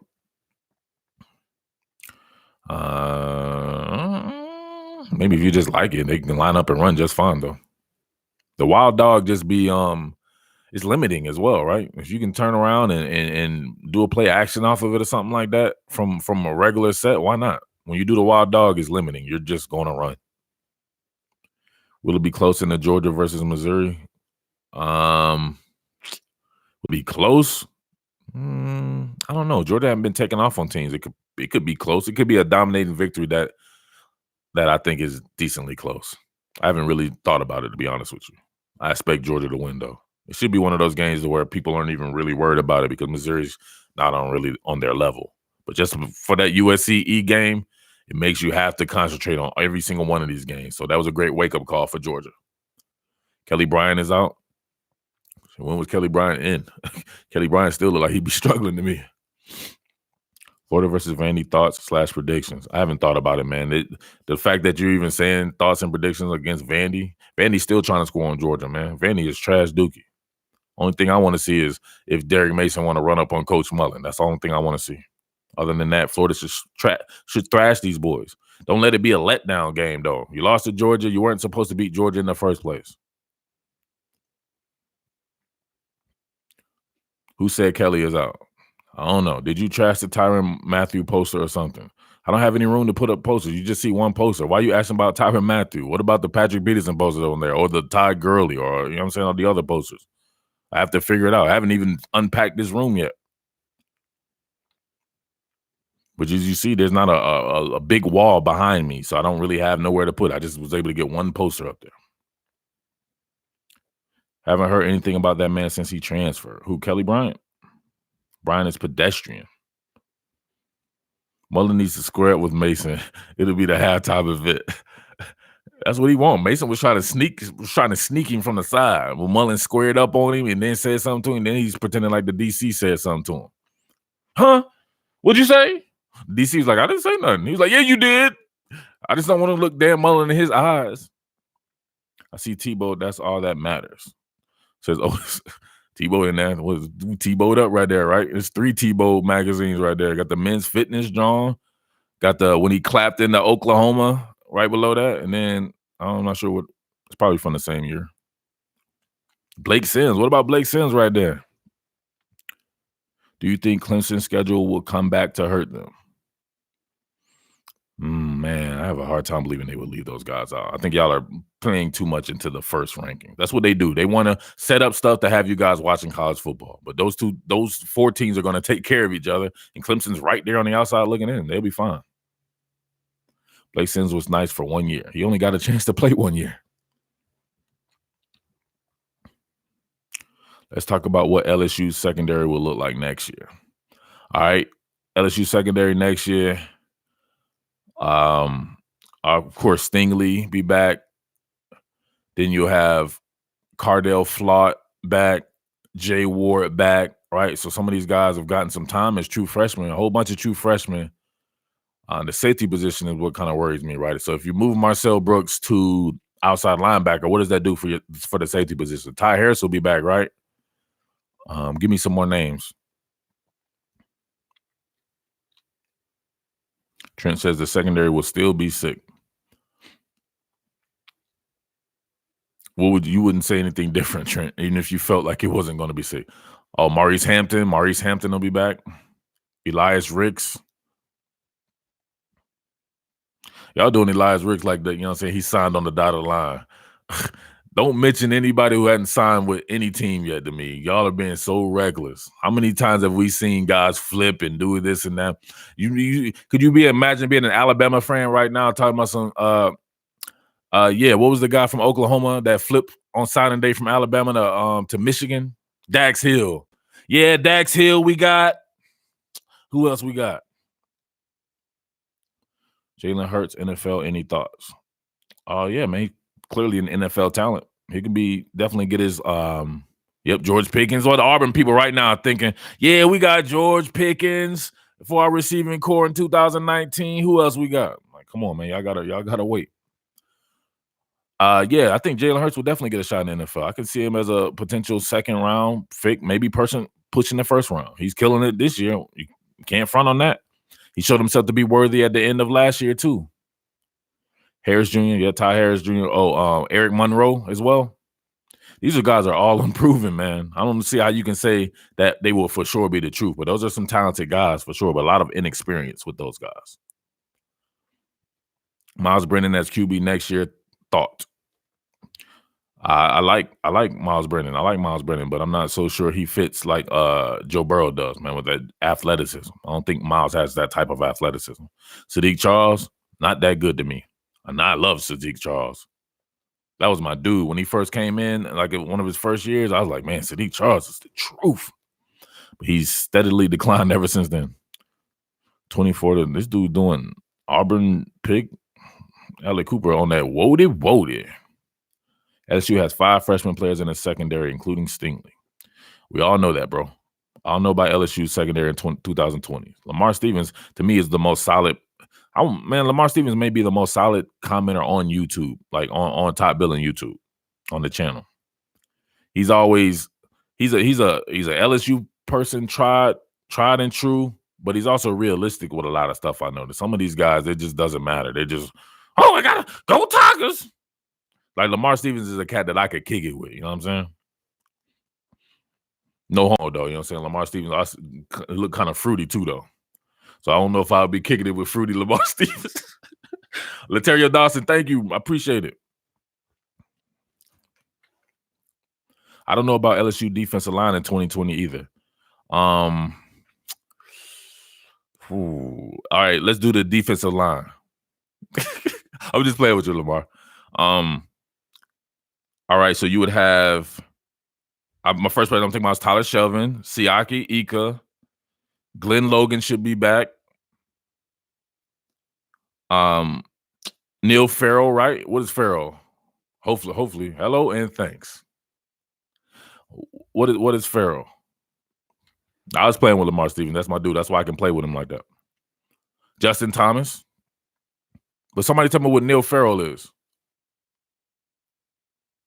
Is he a redshirt junior or redshirt sophomore? He's a junior, a true junior, or a redshirt? He's just a true junior? Okay. So he could essentially come back. Ramsey says Cager named himself the Undertaker. I feel funny as hell that everybody's talking about Lawrence Cager. When Lawrence Cager is the best receiver on your team, I'm scared for you. You're literally taking someone's cast off. And he's the best receiver you got. Lets you know that, you know what I mean? Like, just because you're talented in high school doesn't mean it'll translate to the college right away. Thomas is gone. Justin Thomas is gone? He's a senior? Rashard Lawrence will somehow come back for a 12-year. Rashard Lawrence, 46 years old. Rashard Lawrence is on a pension plan. Justin Thomas left the team? I'm confused. Cager is the new B. Cox in this chant. Yeah, he is the new Brent Cox. He had a 52-yard touchdown that he was literally wide open. Now people are going ham sandwich. Hammer time. He left the team for personal reasons. Wow. I'm confused. Cager balled in Miami. Oh, I knew it. You know what? When somebody said that, I was like, you know what? I always read it and then look at the name. I was like, that's probably Nakia. All right, so Cager balled in Miami. I want somebody to pull up his stats as a junior at Miami, right?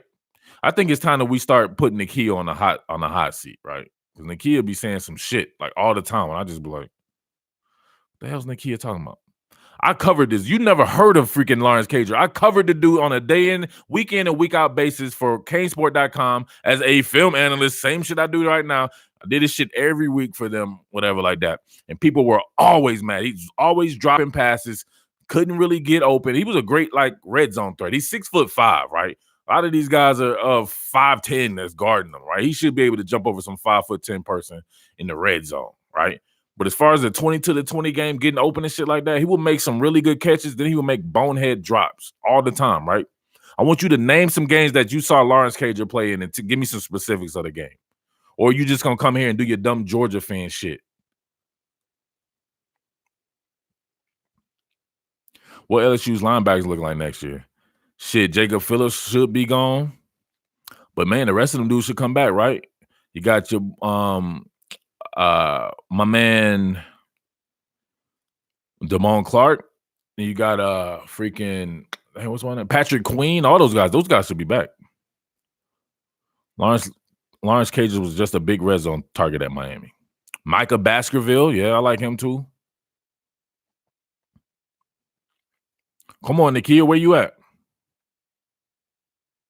21 catches for 374 yards and 6 TDs, but he balled out at Miami. 21 for 374. He balled out. If he's balling out, then what the hell is like Justin Jefferson doing right now? Man, Murph, why you gotta hate on all of us UGA fans? We're not all retarded. You might be retarded if you think I'm hating on all UGA. I have my own UGA site, right? with all my own hundreds of UGA people who subscribe. I definitely don't think any of those people are retarded. We talk football all day long, every day. I'm talking about Nakia. I said, dude, the dumb. I'm not saying all fans. I'm just saying he's doing the just want to be a dog. Like, he's a dog now, so I'm going to say that he was good somewhere else. When the reality of the situation was he was not that good at Miami. 21 for 374. That's balling out. And he was a junior. Lawrence KJ is a beast. I don't know what anybody says. Yeah, cool, dog fan. That's pretty good, man. But we're actually talking football here. KJ was quite suspect at Miami, for sure. 2018 numbers. What I'm saying. Last year at Miami, he's not new to football. He's new to you. He's not new to me. Now he's doing some good stuff for sure. To me, if he's on any of these elite receiving cores, what is he? He's literally probably just your red zone guy. Would you start him over any of the guys at LSU or Alabama? Be for real about the situation. What's the best way to stop LSU offense, Murph? Well, you got to pray and hope that God makes the football game not happen. You're not going to stop LSU's offense. It's not possible.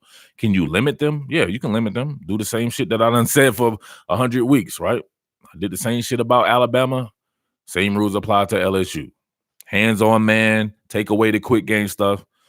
Force them to not have easy throws where there's an option play that happens literally within 2 or 3 seconds. The run pass option can't be that long, right? Because the line is blocking run. So they can't hold a run block down the field while you pass the ball, right? So that's some shit you got to take away right away.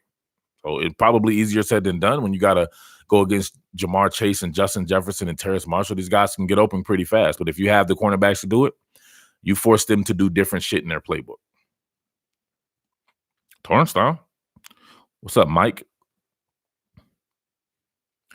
Nakia says, you're right, Murph, red zone threat, but UJ needed a red zone guy. Oh, yeah, definitely. Now he's worth his weight in platinum, for sure. Crazy GTV is still not talking to you, bro. We're going to have to go 1 or 2 more chats. You're going to come up here, mention other people's joining, and you know me, you know what I'm saying? You know me better than that, bro. You've been on top billing for a minute. You know how I get down here. Who do you think having the best sleeper season in the SEC? Or are we talking about teams, or are we talking about individual players? Go Crazy says, if you ask what team he's going for, he will block you. Somebody said that? I'm glad I missed it because I would probably block them. So what team you think that can match up with them the best to limit them? Georgia. From a defensive standpoint, Georgia. But I think Alabama, we'll see. Alabama has the horses to do it too. They just have to put it all together. Players, me and Lamar talked about that before. I think the kid from Ole Miss, man, every time I watch Elijah Moore, I'm like, man, he don't have nothing around him, but he can't be stopped. If Elijah Moore from Ole Miss was at, I don't know, just name it, Georgia. If Elijah Moore from Ole Miss was at Georgia right now, he's one of these guys that can take a 5-yard hitch and take it 90 yards. That's the guy right there, but he's stuck at Ole Miss. Somebody should poach him. Oh, damn, somebody said that. Somebody should poach him just like they did Van Jefferson. Brown Sugar, me and him had the same thought. Yeah, Elijah Moore was a UGA commit. I forgot. You're right. He was. He, damn, what is he now? A sophomore or junior? What is his class? Do you think Florida will ever get top recruits again? No, I think in the history of the Florida game, of course they're going to get top recruits, man. What we talking about? Y'all act like they don't got Chris Bogle on this team. I know everybody wanted. Georgia wanted him late. He was an Alabama commit, so he was flipped from Alabama. They took him, and right now, if you look at Alabama's weakness, what is it? Depth at the outside linebacker position. They wanted Chris Bogle bad. Chad Godwin says, first time listener, long time caller. Yeah, I don't like that. And this is not a live show place, so you know what I'm saying. If you don't watch the content, you know we don't have much to talk about, bro. I'm not a live streamer. I'm a film study guy. Moore got processed for Tommy Bush. They did not I don't think they processed Elijah Moore. I don't know about that. I'm gonna have to put in some calls right there, double A. I think you know what I'm saying. I don't know about that. Tommy Bush, yikes. UF sitting at top 10 for 2020 class and still has 10 spots left to fill. I don't know if they have 10 spots left to fill. Aren't they at like 22 or 23 recruits? Speaking of Timmy Bush, damn, he's not even Tommy Bush. When you're not doing good, you become Timmy Bush. Still no 5 stars, though. Hey, man, sometimes it's not all about 5 stars, man.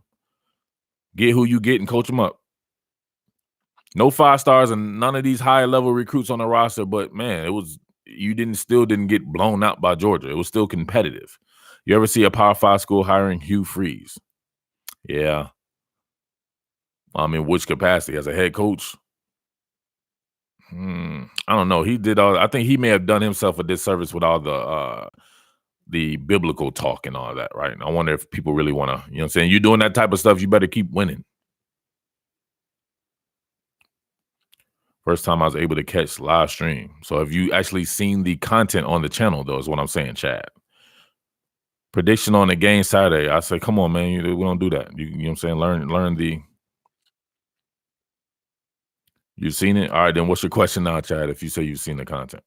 Billy was primary for Copeland, says, dang it, man. I would have to hope so. He's a receivers coach, dang it, man.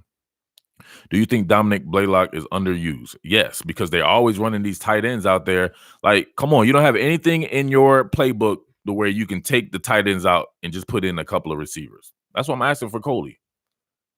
Why not have Dominic Blaylock out there at the same time as Demetrius Robertson, or have Kearse Jackson out there instead of doing vertical concepts, scissor concepts with tight ends that aren't as fast? Ethan Wolf and Charlie Werner.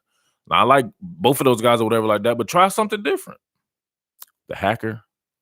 I'm from Pensacola. They get receipts from Pensacola? Y'all work off receipts too? Marcel Brooks going to have to go huge now with Divinity taking the lead. Man, you think that he can function at his size at an outside linebacker spot with like guys like Najee Harris playing? So there's more to playing outside linebacker than just rushing the passer. They were trying to land Eric Gilbert.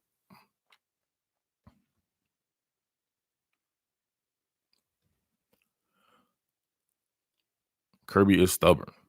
Still could. Gilbert isn't signed yet. That's what I'm saying. People are way too long to go in recruiting. If you guys been around high-level recruiting like I have, I could tell you at this particular point in time where some of these guys that people thought were going and where they ended up going. And I knew where some of these guys were going and then where they ended up going too. A lot of shit happens between now and then the first signing day. People who really play ball and these programs that really play ball, shit changes, man. Let's just say it that way. You know what I mean? If you guys know what I'm saying. Kate Lee in the house. Thank you. What's up, Kate Lee? Mike Rath says, dude, I listen to the content while I'm working. Good stuff. Appreciate it. Nothing is final until pen meets paper, says Steven. Yeah, I see the difference between Chaney and Coley, and people were calling for Chaney head. That is true. That is true. And he gets the benefit, right, of Chaney already implementing a certain style of play, right? The style of play is much different than it was under Coach Rick. So Chaney got to do that, right? He may reap the benefits and rewards of a national championship from something another man really set up. If Parrish shows out, he could be starting over Miles Brennan next year. Parrish. Hey, what's Parrish's name? The guy they got in 2019 class? What's his first name? I hope y'all are right about hyping up Brennan. Cullen says Jefferson and Judy. Cullen's first time ever on Top Billing Sports, I see. I already said, man, Justin Jefferson. I take Justin Jefferson. That's my guy. Ben says, what happened to the dreads, homie? I never had dreads. I had locks. And they're gone. You just wanted me to read your goofy-ass name, I feel. Letdown game this weekend for Georgia? Letdown game for Georgia. It's perhaps. I still think they should win. But you got to admit, though, this was a big win for them. Everybody was counting them out.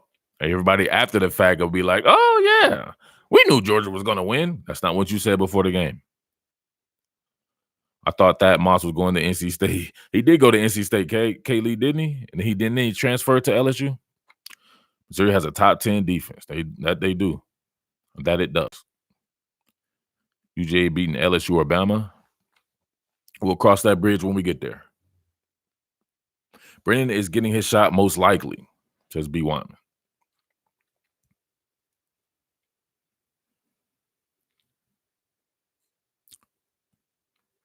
Where we at? Where we at? I can't believe we're not at 150. Come on, man. All you guys coming in. Talk about this your first time here. I know you didn't hit the thumbs up button. Hit the thumbs up button for your boy. Come on. Let's go. Let's get it to at least 150. Peter Paris. That's right. Peter Paris. UGA 35, Mizzou 17, says Louis.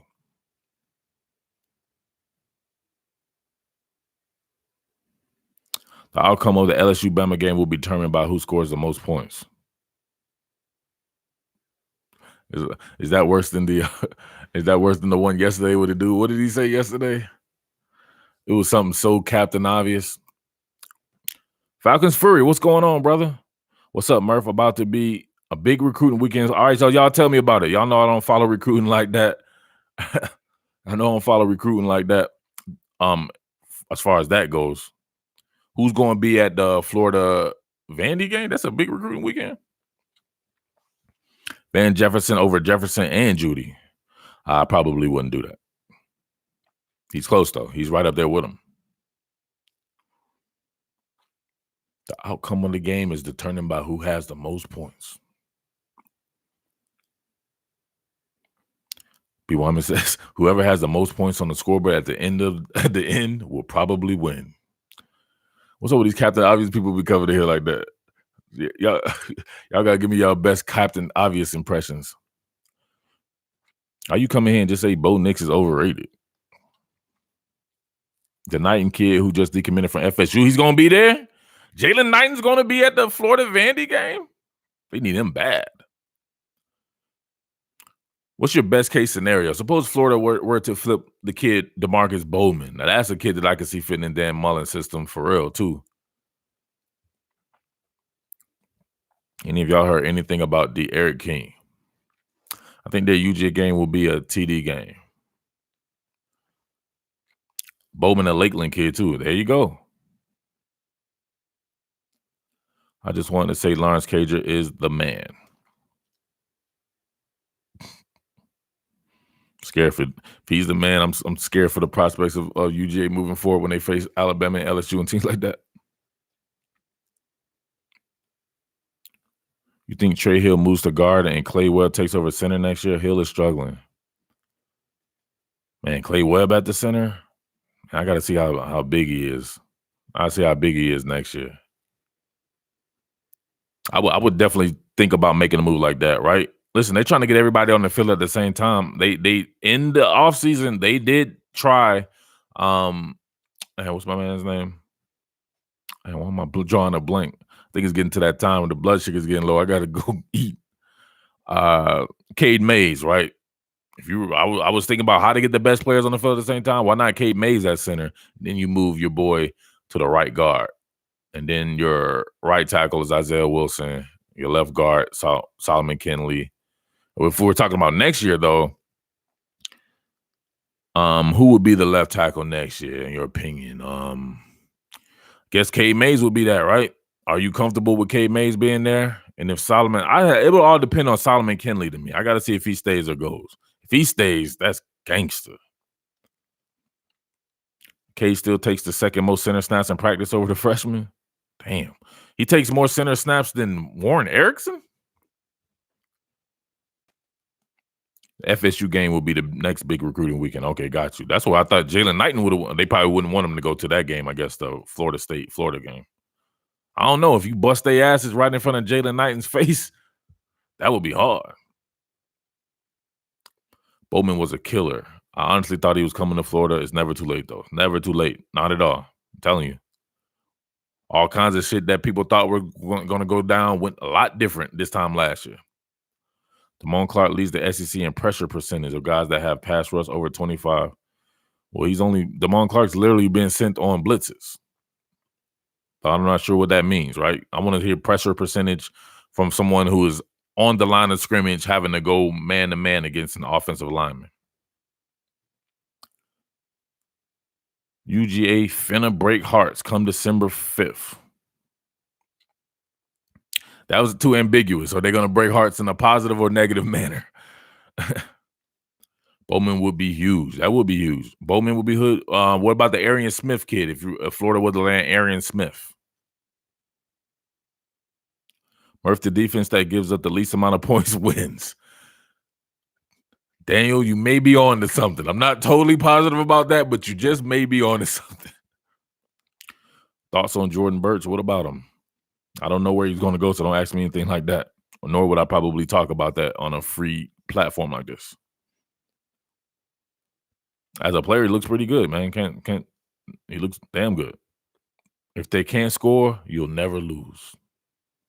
Not totally positive about that, Chuck, but you may be right.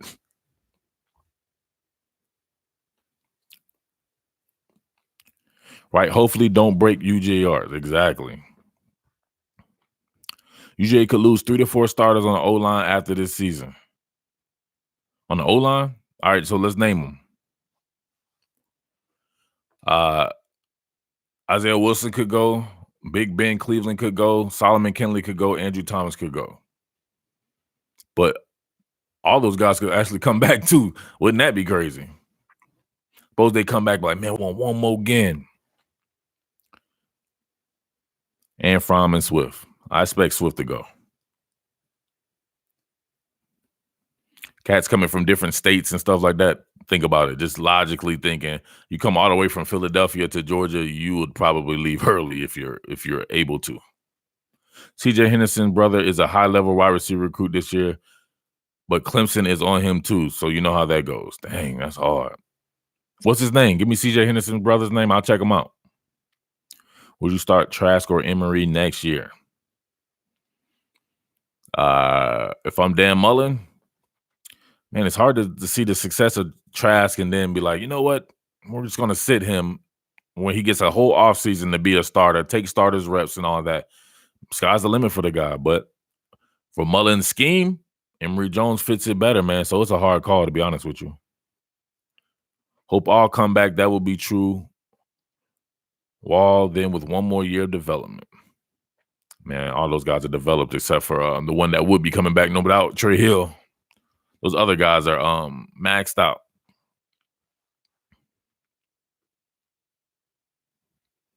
Imagine if Justin Fields went to Florida.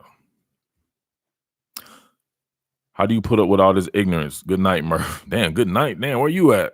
That man lives in the Netherlands or something like that. How do I put up with all the ignorance? It comes with the territory, my man. And people like Aisha be like, why is he so mean? I appreciate it, dang it, man. Have a good night, bro. Frank's gone next year? I'm confused. Next year? He would have to go next year, right? He'd be a redshirt senior. Too much cheerleading, Darius. Damn, he got timed out for cheerleading. Franks will transfer. We have no clue what Franks will do. You guys are speculating. Florida needs Avonte Williams to flip from Oregon, the top safety. I like Avonte. They definitely need to hit on something. Les Vegas in the house. My brother Les, what's going on? Whatever you missed, miss some stuff. You missed last night though, bro. Where were you last night?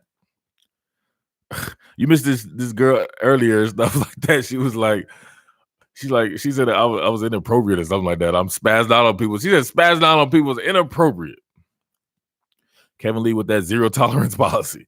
That's why we got Kaylee in the house. He don't. I don't know. Kaylee used to be kind of soft when he first started. Now Kaylee don't play. I really enjoy your work, my man. I appreciate that, Cleve. LSU stealing Eric was wow. That was a steal. That was definitely a steal right there. I know people super close to the situation, and even they had no idea. Thoughts on Kelly Ringo as a player? From what I did in my film studies at patreon.com/committed to the G, I wonder if he was best served as maybe being some type of safety or outside linebacker. Struggle with a man that size already, and his natural growth pattern is going to be what? You would think that he could be 210, 215 pounds once he gets in a strength and conditioning program. He's already a pretty big kid. So you're having these guys turn and try to run with guys like Devontae Smith and Henry Ruggs and stuff like that. I don't know. It's tough on me, but he's a pretty talented kid, but I need to see more of him. And also he plays in Arizona. It's hard to judge somebody playing in Arizona. He's probably the biggest kid in the entire state. But theoretically, how many 210, 215-pound cornerbacks have we seen in the NFL? It's hard. And I'm talking about these guys, right? Some of these guys get to be 200 and 205 pounds, but if you look at when they came into college, they were more like 180, 185 or something like that. He's already like 205. George is back with the pair. Fist bump. Let's get it, bro. Baron Browning was a big corner. Yeah, but he's also was a grown-ass man when we saw him play, right? And it took him, he had to go to the CFL and all kinds of stuff like that. So apparently Florida has a chance with Darnell Washington. So I heard that. So that's the effect of Kyle Pitts. If I'm a tight end out there, I'm not doing the whole goofball thing to where I'm just going to wherever it's popular. I'm going to where they're using the tight ends. Tight ends are the wave of the future, and they're the blast from the past. Theo Johnson, right? See, now you got me talking recruiting. We can do a little recruiting. Theo Johnson, the kid from Canada. I like him at a place like Penn State, right? Penn State, what they're doing with Pat Freiermuth, perfect. Absolutely perfect. If I'm a guy like Darnell Washington, or you see what Eric Gilbert going to, right? They're going to try to use Eric Gilbert much like they're using Thad Moss, but I bet you they probably sold him on being used like an Irv Smith was at Alabama. Irv Smith caught a ton of passes at Alabama. And but from Darnell Washington, man, I'm like, damn, what are they doing with the tight ends at Georgia? Like, shit ain't popping that hard, right? But you see what they're doing with Kyle Pitts, right? He's essentially the top target for an entire team, so that's hard.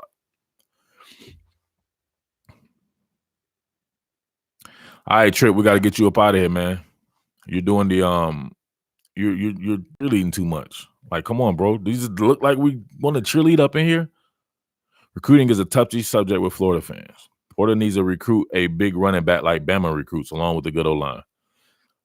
A big running back, man. Dameon Pierce is plenty big. They need to recruit an elite back that can take it the distance. One of those combination backs, like a Zach Evans types or DeAndre Swift, one of those guys like that. One of them guys that every time you hold your breath, every time he touches the ball. Pause. My thoughts on Mullen? What the hell? What kind of question is that, bro? You literally must have never, ever heard of this channel before. I talked about Rosemary earlier. I think that's the guy that Florida needs to try to flip from Georgia. I like him a lot. Imaginative route runner, very powerful kid, a very competitive kid. I like that. Looking at Georgia wide receiver recruits, I see we had 6'4" guy Justin Robinson. Watched a few highlights. Any news on him? What news would you want there to be on a guy who's committed? I'm confused. Mullen's wife is kissing. All right, Ben, I think you might be doing too much. I can tell you came in here for nothing that has to do with football talk. So one more again on Bend Over. If he's not watching anything, or if he's not talking about football, we gotta get you up out of here. I don't think the tight ends and we know you're a troll. Like, let's be honest with you. You probably were blocked before. Now you back with a goofball ass name. I don't think the tight ends at UGA are any good. Charlie Warner, I think is a very good, talented tight end. People thought Isaac Donald was good. He wasn't being targeted like that.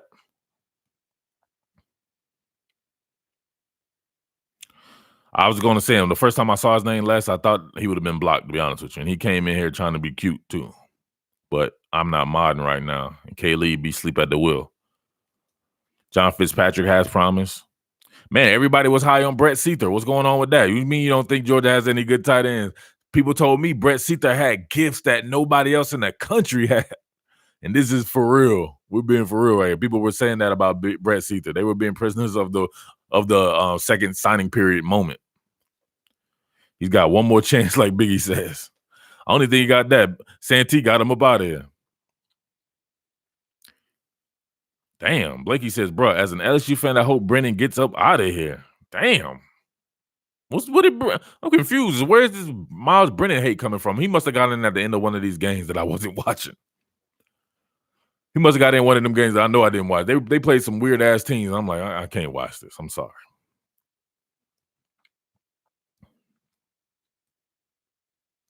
Eric Gilbert could be the best defensive player in the class too. I said that, man, for sure.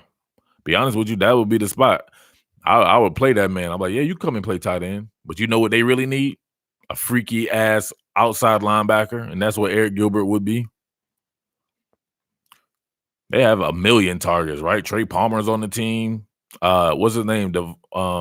What's the Devontae Lee's on the team? Jamar Chase will still be there. Cherish Marshall will still be there. That'd be fun. I'd play that dude. Like, yeah, come on, brother. Let's play some offense. And I'm like, oh man, we're full. You gotta play defense. Not when you sign on the dot or you in there in camp. Florida needs a new safety coach. You have got to start dropping the bag like every other top program. That's what I'm talking about. And bags will be dropped within the next 5 or 6 weeks before the first. So that's why shit ain't never official until it's actually official in big time recruiting. I done seen bags get dropped before in my day. I've been around some bag droppers. For some reason, Jake Fromm doesn't target the tight end because he likes throwing outside the numbers, Roberto. Hey, Roberto, you saw your shirts were on the way, right?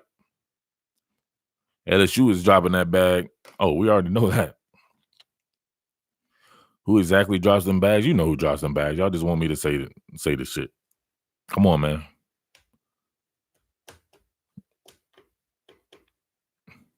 If you think they dropped the bag, you know they dropped the bag. I'm not going to sit up here and say it so y'all can be like, oh, Murph's snitching. I ain't snitching on nobody.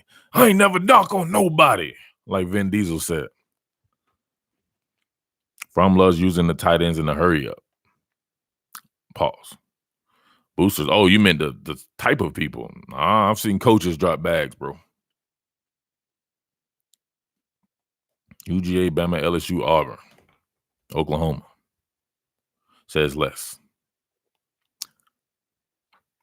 Not all the teams, right? I'll put it this way. I can tell you who drops the bag by telling you who does not drop the bag. Michigan doesn't drop any bags. They don't get down like that. Neither does Clemson. Texas too. Tom Herman. He doesn't play that dropping bag shit. All right, Mom Menace. Got to get back to work. Appreciate you. Mom Menace says hit that like button. Let's hit the like button for your boy. Let's get it to 200 on the likes. Bama gives everyone's mama a Dodge Charger. Why they can't be imaginative with it? Why they got to just always do the Charger? That boy was a clean and honest man. Texas A&M, hello? Jimbo Fisher is there. And he was where before? And Camaros, oh, okay. They got a little bit more imaginative. Camaros and Chargers. Oregon, West Coast bag dropping. My silence speaks volumes. Dang, Rich Reigns? You think Lynn J. Dixon can fill ETN shoes when he? Dang, why he get timed out for that? It's an open topic, bro. Yes, I think Lynn J. Dixon can definitely fill ETN shoes. I think Lynn J. Dixon is the truth. I'm the only one that thinks that LSU versus Bama game gets one-sided. In which fashion, in which manner are we talking about? Who LSU takes off on them or Bama takes off on them? Yeah, Santee dropping hammers on people for. I'm confused why. Oregon dropping those Nike bags, says Aaron Pennington. I can neither agree nor deny. You see that brand new Ford Raptor Nolan Smith was flexing in high school, then took the picture like 5 minutes later? Nah, I don't never watch young ass kids on Instagram and shit like that. Not my thing. I do know Nolan Smith. Gabriel says, why did I get timed out? Were you cheerleading or something, bro? Oh, he asked the same question 4 times? Oh, okay, Santee. So he's saying, why be questioning Santee? Don't be questioning Santee. Don't ask the same question a bunch of times, man. Super chatter. You want me to see it? Don't keep asking. They're going to time you out or they're going to block you. You got to super chat it, then you know I'll see it. Santee says, I can tell who's reading and who's not. Santee like Santa Claus. I can tell who's naughty and who's nice. Dylan says, Santee the GOAT. LSU may be ahead by 21 at half. All rushing touchdowns. I'm confused. Santee the hammer. That was 3 miles in a row that says something. That's hard. Santee, Pine Sol, and less. Roberto says, I hit you up for some more shirts. All right, man. It's all good. It's a pleasure doing those shirts right there. I think Bama restores order this weekend. Restores order. Oh no, we got to pause for Ponsal. Santee the hammer. Oh, there. Pause, Ponsal. Santee got a bag of hammers on his slate. Ponsal paused it. I don't know how LSU going to get a stop the way UF moves the ball on them. Technically, they did stop, right? They did stop UF in the red zone. So that's what it comes down to. Can you stop someone in the red zone? What you don't want is somebody scoring from 80 yards out. That's what Alabama thrives off. But that's the thing with both of these teams. I think if you can limit them, those explosive plays, right? They're not getting 60-yard touchdowns and you force them to score in the red zone. The physicality of both those teams to me is virtually not the same as it was before, right? So that's when these teams, you got to be physical in the red zone, right? All that finesse shit goes out the window, and the field is constricted. And especially if you have fast defenses like both of these teams do, you can send more bodies out in a smaller confined area. So just don't let them start doing the damn 80-yard touchdowns. Did you talk about who you think should get the FSU job? No. Who should get it? I guess we can do a little bit of that if you want. I don't know. That seems like an abrupt change of topic without a super chat. I don't know about that. LSU got to execute in the red zone better than they did against Auburn. That's what I'm saying. Auburn didn't allow for them 80-yard touchdowns. Stephen Blackwell says, Dylan B, what's your last name, man? I might know you. We got some internet weirdos shit going on. A pick six will separate this one. Who throws the pick six, Kev? Or only order they restore is their McDonald's order, says Louis. Louis on this LSU hard. Don says, I get timed out and didn't even say nothing. Well, how you know you got timed out then? Were you trying to say something? Burrow just like against FSU last year. Who you think will end up in the national championship game? Come on, man. You tripping. Let's see who wins these games, bro. We got Bama's first time ever playing anybody this season happens this weekend. Let's suppose they put it on LSU. Then we'd be like, damn, we got to rethink stuff. Mr. Woodcock has a lot of whistles now with his $18 million buyout. Was it RoboQ? Love what you do, Murph, but Clemson not only dropping bags, but they creating jobs. I hate to break it to you, brother. I've been around all of these high-level elite guys from this particular state, right? Through the True 19 program. And go look at some of these guys weren't even recruited by Clemson. You know why? Because Clemson doesn't play the game like that. So they won't even recruit. They only take a certain type of player too, right? For the most part. I would say 95% of the people they're going to try to take kids from two-parent households. You know why? Because most kids from two-parent households do not care about bags being dropped. So you're speaking in hypotheticals. I'm giving you personal experience. They recruited Steel Chambers, right? The kid that I helped market, and nobody's dropping bags at the Chambers. They don't need bags to be dropped. Are most of the followers here LSU fans? I would say Georgia and Florida. Burrow more athletic than people give him credit for. I don't know who the hell thinks Burrow's. Why would they? Burrow's athletic. There's nothing more athletic about it. He's an athlete. He's a very good athlete. So people got to chill with that, man. That's that low key racism stuff. Dang, Murph, that's legit with the two-parent household comment. I'm speaking from personal experience. I don't know what to tell you.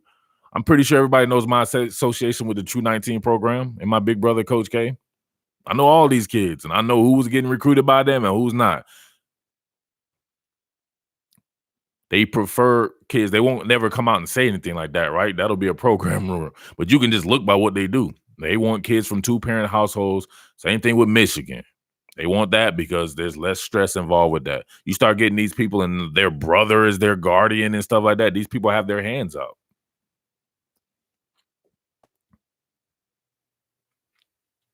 LSU can recover from a loss. I don't see how Bama came with that weak strength. I definitely agree with that. However, I think if LSU gets blown out, they probably look at Georgia. If you know what I'm saying, if it's no, I don't know. You're right. LSU probably could recover I don't know. It's kind of tight this year. We'll see how it goes like that, but you could probably see if for there to be a rematch, Alabama will have to win, definitely for sure. You got a Dom Blaylock player comp, Cooper Kupp maybe. Dominic Blaylock, a Cooper Kupp. He kind of reminds me kind of like a Golden Tate type, right? He's one of those guys where you throw in the ball and then he becomes kind of a running back. Play a lot of the single wing stuff at Walton High School. Dylan B says, who else wants a UF Patreon? We'll see, man. We'll see. We will see. UF, I don't know if you, I'm be honest with you, I don't think it's within my best interest to do UF, man. I don't think UF got pockets like that. I know Georgia has pockets like that. I've worked at Georgia pay sites and I've seen the numbers. So I knew I could branch out on my own. Dylan B, y'all are too broke, says Les Hess. Exactly. I own a Patreon site with 15 members. What's that going to do? You know who's got the pockets and the bread for it? It'd probably be my biggest site. It was my Clemson site, even more so than Georgia. However, Clemson fans got so annoying that I had to let that go. FSU got pockets buying out Taggart contract, but their fans don't. UF has bag, stingy fans. UF, I don't know. I heard UF was a well-to-do alumni list and all this, and all their fans are the truth like that, but I don't see it. Clemson be dropping bags. You mean the fans are dropping bags, right? Because you're not talking about the program. I just went over this. I think everyone is tired of Alabama being in the championship every year. So repetitive. Stop them. You don't want them to be in the game? Stop them. My eyes are on the trenches with LSU, Alabama. Nobody talks about this. I mean, besides the 3 hours worth of talk we did about it last night, Jamar Reed, where you been, bro?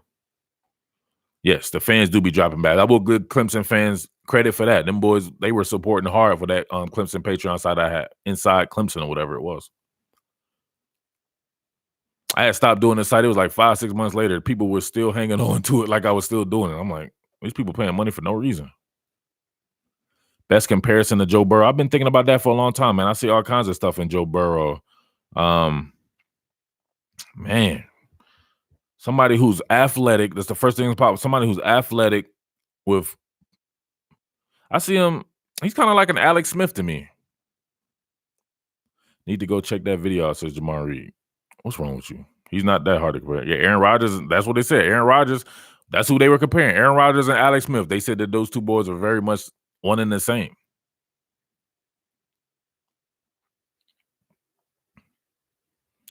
People don't know who Alex Smith is, so he's gone. I bet you Alex Smith and Joe, I bet you they're probably the same exact height, weight, and everything. And I parked that bad boy off the. How big is Alex Smith? He plays very similar. If you watch Alex Smith anytime, he's just like that. People will say, wow, Alex Smith is a lot better athlete than I thought.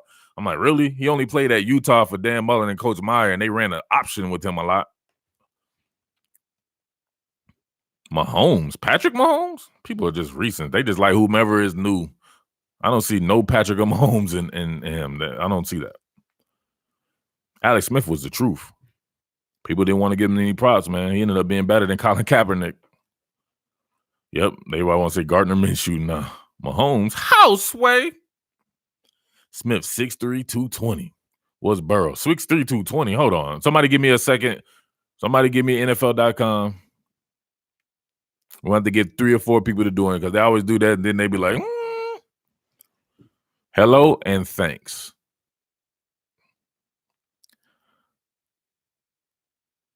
Dropping that off the top of the dome with Smith. I told you. Alex Smith, 6'4", 213. Burrow, 6'4", 216, says ESPN.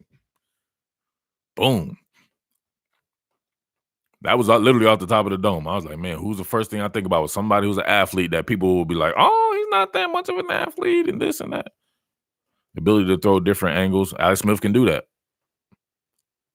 If Alex Smith would have started his career with Jim Harbaugh, no, I'm sorry. If Alex Smith would have started his career with Coach Reed, whole different ball game. Where can we sign Alex Smith? Asking as a Bears fan, he's going to be available. Clearly, I would think he would be available, right? They would release him, especially Dwayne Haskins. He gets his. How did Dwayne Haskins doing his first start? Or is that this weekend? Which one is it? Thoughts on Trevor Lawrence's decision-making this season? I'm going to be honest with you. I covered Clemson as a primary cover last year, right? Had my own Clemson site and everything. I probably watched 2 quarters of Clemson this whole. I watched the first game, and then I watched some of the North Carolina game and a little bit of the Syracuse game. But other than that, I couldn't tell you, man. So that's definitely, obviously, come playoff times, I got to get up on all these teams that are going to be playoff teams or potential playoff teams. So I have a better understanding once I go through all these games. But I haven't been watching it. Haskins hasn't looked good, but he hadn't played. I remember they said that it's his first start. I don't know if it's this weekend or was it last weekend. Coach Reed is the best QB coach. Yep, everybody. Man, we can go through. I love Andy Reid. We can go through all these guys he made look good. Remember, what was the guy right before Michael Vick? He filled in for Donovan McNabb for a little bit. He looked good, right? Then he didn't look good when he was a full-time starter. What was his name? Haskins is in a horrible situation. I don't know. I think Alex Smith will be fine, though. Nah, not Nick Foles. It was like Otis Jones. Are you crazy, bro? Come on, man. We're in a freaking chat. Somebody get that up off the screen, man. We're in a chat with all kinds of people in this, man. Come on. Don't be Kevin Cobb. There you go. What's wrong with you, Otis? You're embarrassing us. You're embarrassing us. Doug Johnson. Thumbs up check, says Blakey. Thumbs up. Let's get it to 200 thumbs up. Hit the thumbs up, but hit the like button. Yep, Kevin Cobb. Remember that? He got Kevin Cobb paid. Where did Kevin Cobb go after he left Philly? He was trash dookie when he left Andy Reid.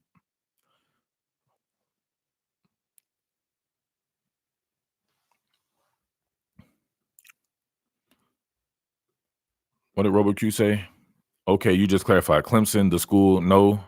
Clemson, the alumni booster program. Oh, yeah, Clemson alumni booster. Oh, I'm confused. I mean, supporting like content, stuff like that. What are you talking about? You trying to say that their alumni drops bags to players? Negative, Captain.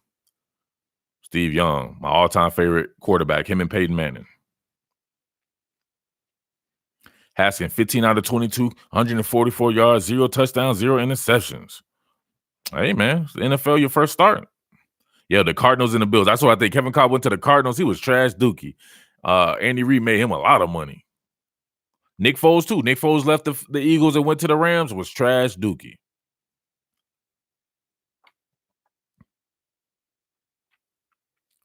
Derek Brown, the best interior defensive lineman in this year's draft. Yes. Dropping the predictions tomorrow. You know what? I may go ahead and stay on for a little bit, and then we can go ahead and do the predictions now because I think I'm gonna be busy tomorrow. So I might drop them at the end of this. Florida scheduled 16 through 2031. Utah, Miami, Cal, Colorado, Arizona State, and Texas. I don't know why I'm not excited about any of those games. Georgia and Ohio State. That's gonna be dope. Jake Fromm is a beast. That seems random. Peyton would have won a national title if he was there if Florida wasn't hot as hell with Spurrier. You can say that about a lot of people, man. Imagine all these people who would have won the national championship had Nick Saban not been united with Alabama. Right? Suppose Rich Rod would have took that Alabama job. I wonder why he turned that down. I bet you he regrets that to this day. Remember, it looked like they had signed Rich Rod. Danny Werfel over Peyton Manning in college. I can dig it. The system was set up a little bit better for Danny Werfel, though. Man, he got that. I'm confused.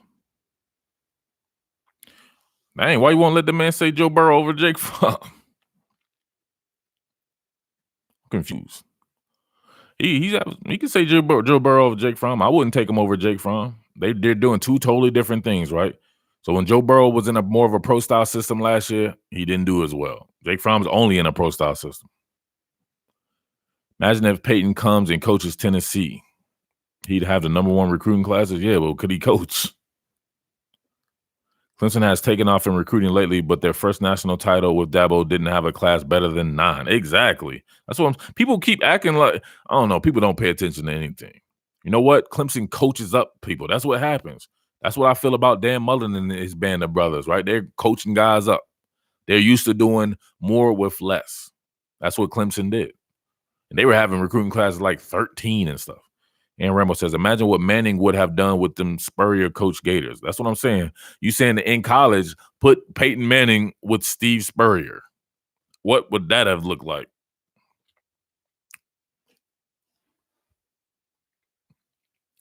He'd be a good OC. Man, you don't know somebody's a good OC until they actually do it, man. You can't. A lot of times, man, that's like saying Michael Jordan would be a great head coach. Sometimes it doesn't translate into being a coach. Sometimes the non-playingest, nerdiest looking dude, whatever like that, can go outside of himself and be a great coach. Most of them are. Who's the best coach that was a great player? It's very rare. Very rare. Magic Johnson, he was a coach on the floor, right? But when he was an actual coach, he was trash dookie. If you ask me, Jake Fromm was the most NFL-ready QB. Say what you want about arm talent. The arm talent thing kills me. People are killing me like that. People giving guys arm strength shit they throw between the hashes. Jake Fromm throws outside of the hashes. I don't even want to talk about it no more. But the intangibles and the IQ mental side of the game, I think, is underdeveloped sometimes in these big-time QBs, for sure. Michael Vick coached for that. Michael Vick didn't coach. Michael Vick coached in our True 19 game. What you talking about, sucker? Ask Coach K about it. Y'all didn't see the True 19 game when he came here? Mike Vick was the coach of the Texas team. Just because you're good at something doesn't mean you will be good at teaching it. That's with anything. Exactly. Spurrier is the best coach that a best player that became a coach. What you trying to say? Not in the NFL. Or not in professional football.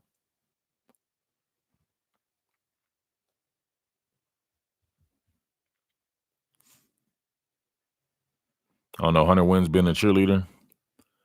You've been telling people about Fromm for 2 weeks. The aren't sure if they ain't listening. 2 weeks? Try a year and a half, however long this channel's been going. Oh, yeah. The Atlanta minor league team ran Vic off. How did they run Vic off? He ran himself off. He played them for real. He straight up played them. They wanted him bad. Think about it. That's what they were selling their entire thing on. It may have survived if they would have had Michael Vick there. And they could have been teasing like, man, Vic might suit up this week or something like that. They did not run him off. He may have ruined that entire league, and that league was the truth. I love the camera angles and everything. Everything about that league I love, man. We talked about that league a lot in our group chat. What was it called? The AAF. There was a head coach change. The first coach wanted him. Oh, the first coach was whom, right? Who was the first coach? Who grabs Joe Brady from LSU to rebuild their offense? To rebuild their offense? I doubt he would leave to just be a coordinator somewhere.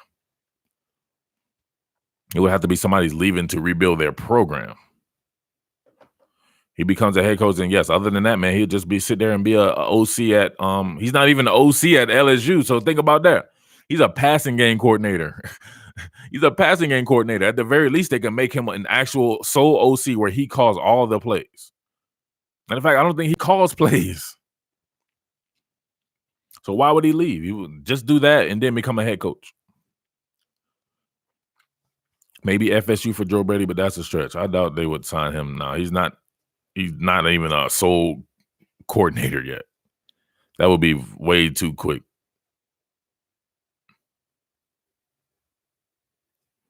Not for an FSU job. Maybe for like a lower level job or something like that. You would take somebody like that, but you would want him to come after Willie Taggart, and he has no experience running a program. He has no experience running an entire offense. Favorite running back of all time. My favorite running back of all time is Bo Jackson. And then Adrian Peterson. Urban Meyer to FSU. That would be hard. Who you think FSU signs? Man, I don't know. I've been thinking about it a little bit. I was weighing like certain candidates in my mind. I try to do by like process of elimination. Like if you have an offensive coach, right, you usually want to try to go like defense. But I don't know what FSU wants to do. It went from offense to offense with Jimbo and then Willie. So maybe it is time for defense. And if it's defense, I don't know. Who's out there shining on defense like that? To me, if you're FSU, you got to go sign a head coach that's already a head coach somewhere. You can't work with coordinators right now or position coaches and stuff like that. This is a pivotal hire for FSU. OU is better low key. OU is better at what? What are we talking about? Greg Schiano to FSU? Nah. Mike Leach is a good hire for FSU. I wouldn't be mad at that. Chris Johnson, yeah, he was a Chris 2K and whatever. What's this dude talking about? OU is better low key than what? What are we talking about? Did you just want to say that? I think the AD said FSU will have their coach in the month. The head coach at Cincinnati was at Ohio State forever, and he's doing some nice work. I would give him a chance. Yes, you're talking about Luke Fickell. You would give Luke Fickell a chance at Florida State? All his ties are in the Midwest, though. I don't know. I don't think they should do that.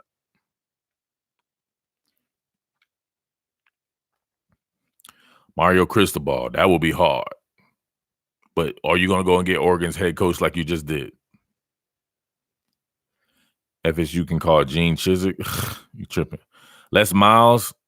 No. I wouldn't do it. Y'all know I'm a huge Les Miles guy. But no, I wouldn't do Les Miles. Lane Kiffin. No, you can't do Lane Kiffin. Hugh Freeze. I wouldn't do Hugh Freeze. Y'all keep throwing some names out. I'll say yeah or nay. I don't think you can do Lane Kiffin, man. Like, he comes with a little bit too much baggage. I think you got to get somebody bagless right about now, baggageless.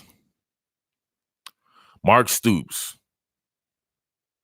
Mark Stoops for FAU? What the hell? No, Mark Stoops would be one of my choices for FSU. He would be perfect.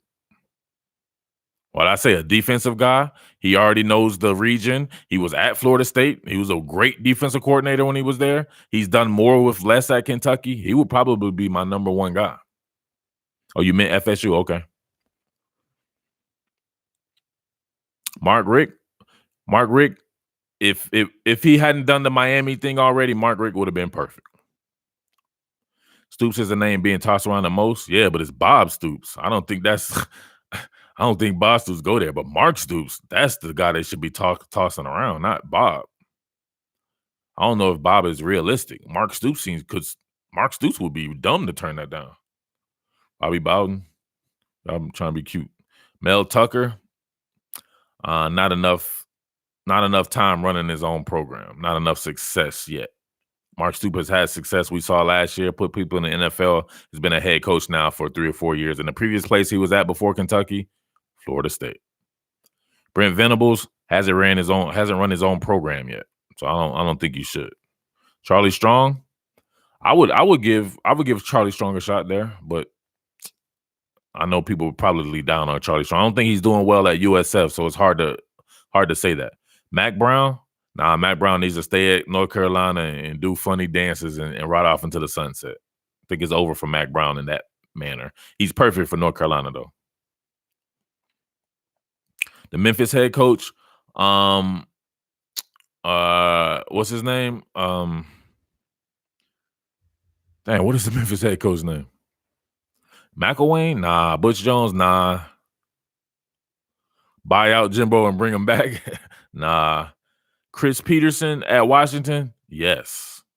Hell yeah. But then again, ties to the area don't necessarily matter ultimately, but if you want to hit the ground running, Mark Stoops is already recruiting all these guys. Hell yeah, I do see him trying to steal a coach, for sure. Like a James Franklin and all these guys, they're definitely going to try. Mike Norvell, yeah. Mike Norvell, he's in the region for sure. I think I would definitely one of the guys I would look at. But I would not over Mark Stoops. Coach Brown from Indy to FSU. Coach Brown from Indianapolis?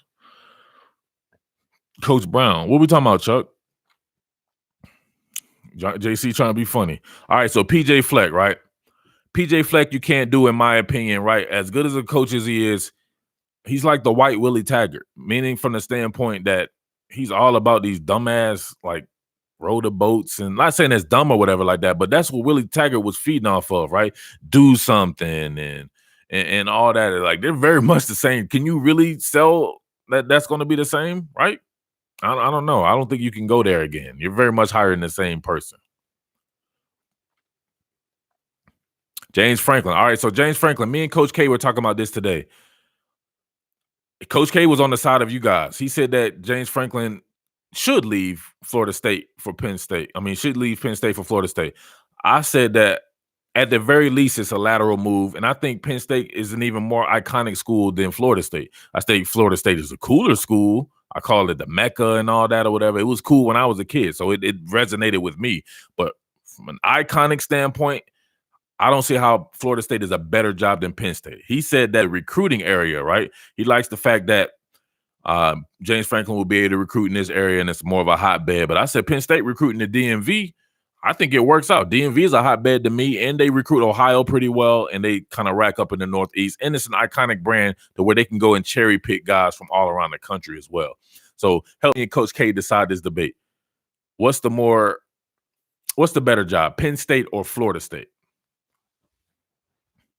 Crystal ball, no, you just got the Oregon head coach in Taggart. So you're essentially going to get his OC.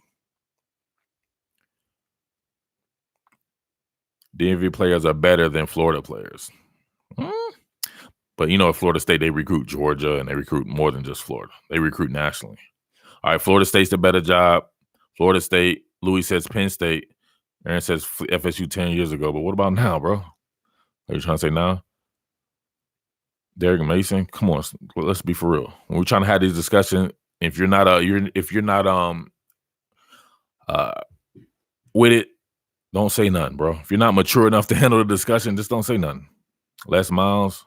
All right, PSU better. Let's go. PSU or FSU? Penn State, Penn State, Penn State, Florida State.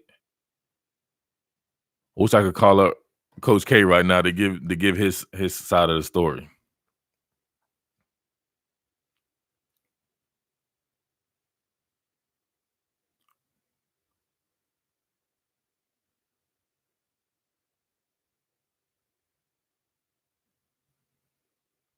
One second.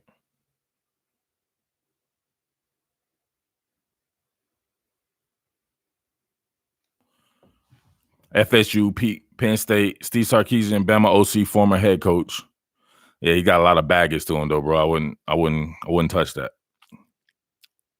Penn State. FSU got the money backing at the moment. You don't think Penn State has money if they really wanted someone that they would go out and get? FSU, no doubt. No Southern recruits want to go up north in that cold. Yeah, but what does that have to do with anything? I bet you Penn State would beat the shit out of FSU right now with all their Southern players. Y'all got to kill with this no doubt stuff. We're talking about Penn State here. It's an iconic school. It resonates with people all over the country. Dale McGee. All right, Milton, you're not mature enough to handle the conversation because there's no way you're saying that a running back coach who's never been a coordinator should be a head coach at a program like Florida State. Penn State has the same perks, less pressure. National brand. Which one's a national brand? They're both national brand, right? Kevin Steele as a head coach. Kevin Steele was a head coach before, right?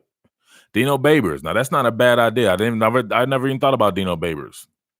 Where's his ties, though? Is he I don't know. Dino Babers. I don't know about Dino Babers. He's a good coach, though.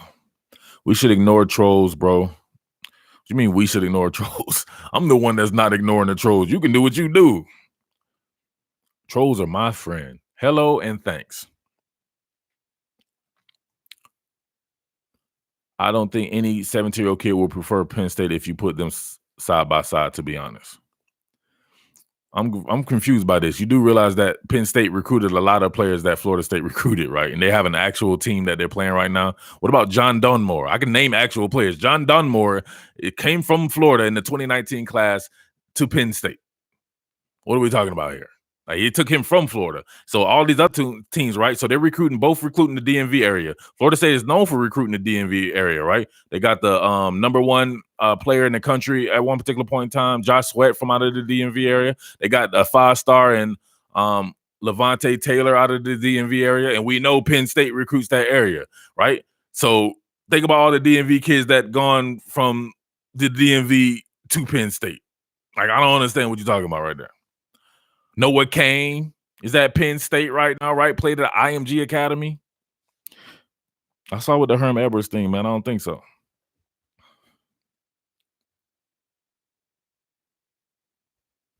Adam Gase after the Jets fired him? So he's going to be fired from 2 places within 2 years, and you're going to go get him to be Florida State head coach? That's because FSU has been garbage the past couple of years?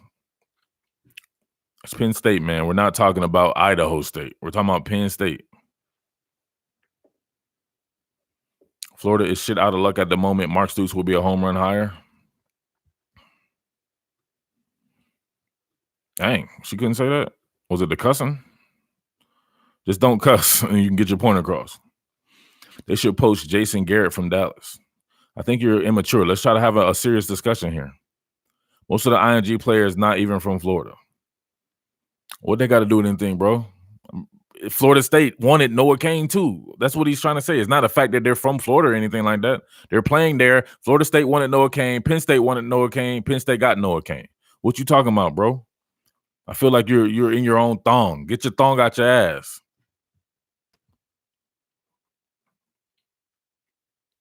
Rick can't win the big game. 2014 is back. Noah Cain was from Texas by way of IMG. What that got to do with anything, bro? He's from Texas. What I got to do with Penn State? He was recruited by Florida State, recruited by Penn State. Same thing with John Dunmore. Same thing with Micah Parsons. All these guys. What are you talking about? Big-time players choose Penn State, and these big-time players are still recruited by Florida State as well. Oh, boy. I'll coach FSU for half of what they pay Taggart. Half? Dude, you probably coached them for like $300. What you talking about? Is McElwain that bad of a coach at the end? McElwain? Bad of a coach? I don't know. His offenses were trash dookie. I thought that at the very least his offenses could be good. Last year's $300. $300. I ain't gonna lie. Yeah. You wouldn't take $300 to coach Florida State? Mike Bobo wasn't even a good coordinator. Yeah, but every time people talk about Bobo now, it's like I'm confused. People be like, yeah, we got to get Mike Bobo back. I'm like, well, y'all hated him when he was there. Y'all know he would coach Florida State for $300. He said half of what Taggart got. So $9 million? Of course you would do that. I thought I already poo-pooed on Lane Kiffin, man. I don't think I would go there with Lane Kiffin. He got a lot of baggage, bro. You're going to somebody who people think is a clown, then you're going to let him be your head coach? At this particular point in time, I think let Lane probably move. Maybe Lane gets the Vanderbilt job or something like that. But Florida State right now, I'm not to say that's not dissing Lane. Lane is one of the top 2 or 3 offensive minds in the entire sport. But he's got a lot of Odell Higgins. Nah, y'all want to say that because of Coach O, huh? The defensive line coach promoted? I don't think so, man. Coach O's, I don't know. Coach O had been a head coach before. Odell Higgins has never been a head coach and run a program before. At the very least, you can say Coach O did that before. Gator fans are smiling right now. Why would they be smiling? Because of Willie Taggart? Mark D'Antonio? Nah, man, he's a lifer at Michigan State. What he gonna come down there and do? He's going to have to learn a whole nother footprint, develop different relationships and stuff with these coaches that, you know what I'm saying, that don't really know him like that. Brian Kelly from Notre Dame, he was recruited nationally. If he wanted the job, I would definitely think about it. Mel Tucker, nah, he hasn't ran his old program for that long, only 1 year. If Gary Patterson wanted that job, I would think long and hard about it. You know his defenses are going to be good. All right, Freddie G. You still on my shit list, bro. Lane Kiffin wouldn't be my backup plan for sure, but my number 1 would be Mark Stoops. Mark Stoops is perfect. He's absolutely perfect. I don't think it's a no-brainer hire.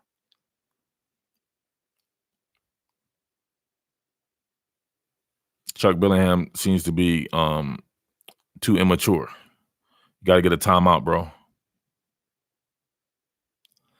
Iowa head coach. Kirk Ferentz.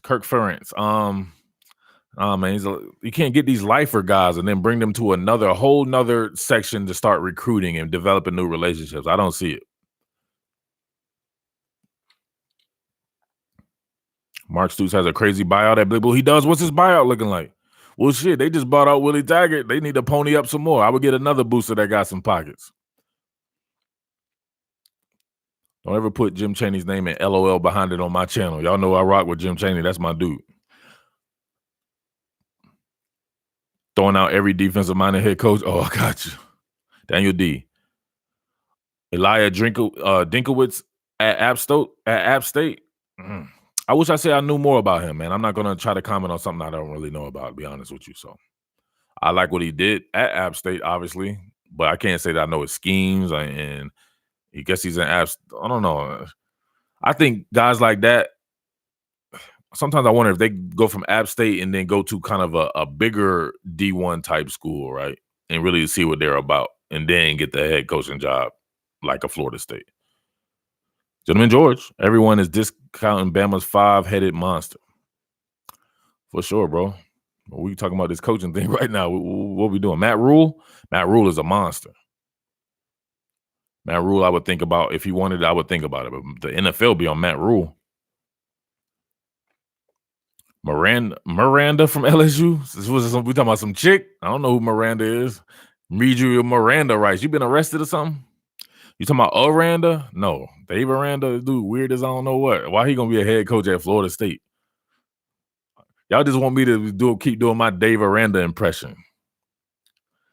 I don't know if Dave Aranda got splendid in his tank. I just thought he was weird like Michael Jackson. Get him out, coach. I like Kyle Whittington a bit. I do like Kyle Whittingham. Yeah, I like him a bit too, but come on, you can't be taking guys from the West Coast unless there's some kind of big national program that has recruited everywhere. Dave Aranda isn't a head coach guy. He's also not a guy that's I don't know. I don't want to make anybody mad. He was just strange when I met him. I'll just say that. But he's one of my favorite defensive coaches. Dan Quinn has Florida ties. Yeah, I'm good on Dan Quinn. Coach Holgorsen already going to leave Houston. If Dana Holgorsen wanted the job, I would listen to it. But I mean, I don't know. I don't think you want to get another offensive head coach. It would have to be somebody special like Urban Meyer. Scott Frost, nope. He gonna leave his alma mater where to go to Florida State. After 1 year, he'd never be able to come back to Nebraska. His grandma, everybody be like, hell no, you can't come to the family reunion. Matt Campbell, I would listen to Matt Campbell at Iowa State too. Dave Clawson from Wake Forest, he's recruited. I like him theoretically or whatever like that, but I'm not sure about his personality or anything like that, if he would be a good fit right there. He may be good where he is, man. Maybe be a big fish in a small pond. Come on, man. Y'all know Jim Chaney's not going to Florida State. Why are you too immature to handle the chat, bro? Art Browse, yeah, still too toxic. There's nothing changed. Nothing won't be changing for him to be at Florida State. Kendall Browse might be too toxic, to be honest with you.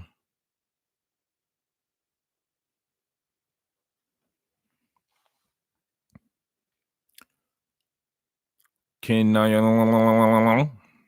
doubt it. James Franklin, though, like, I'm going to be honest with you. So if James Franklin said that he wanted to go to Florida State, like, that's him and Mark Stoops will be my top two. If he said he wanted to do it, but I just can't see why would he want to do it. Why would he want to leave Penn State? He's a Pennsylvania native, and Penn State is arguably a better job than Florida State, in my opinion. So I don't know. And he's not doing well at Penn State. He's doing very well. They already said Charlie Strong. I don't think you can do Charlie Strong right now. What happened at USF is what's happening at USF and what happened at Texas. Penn State is his dream job too. People be saying that, man. Then like Ohio State was Urban's dream job, right? 5 years, he gone.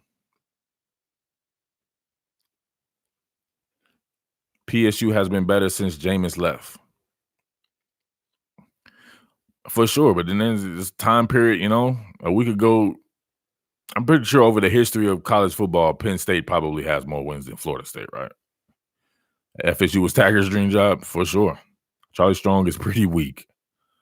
I thought it was Satterfield or something like that. Where's Satterfield from?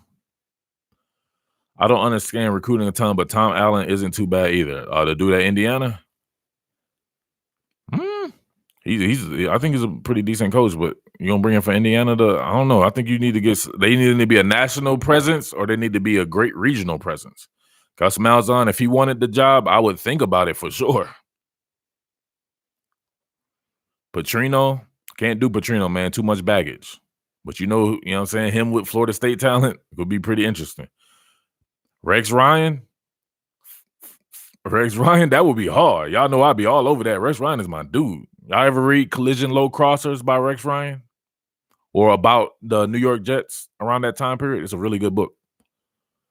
They already said Mark Richt, man. I don't think so. Brian Harsin from Boise is a great coach. But, man, what about the footprint? What's up, Maurice? They're talking about they're shooting me names for the Florida State job. Paul Chryst at Wisconsin, I don't want to see him leave my badges. No, Paul Chryst is a lifer. He went to Wisconsin. He plays that style of ball. He needs to stay right where he at. Gus would love to get out of the SEC West. Dang, that's hard.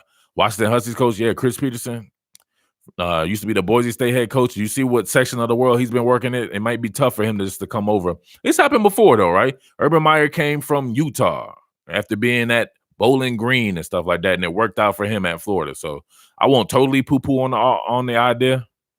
Gus Malzahn, what is that? What is that, Ann? Sounds like a pizza.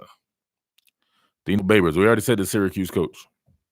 I like Dino Babers, and I wouldn't totally rule it out. If Gus loses to Bama and UGA, I could see it. But if he loses to Bama and UGA, then is he hot enough to be going to Florida State? The alumni would be like, you can tell the alumni is going to be running this, right? If they're ponying up that money, they're going to be like, hell no.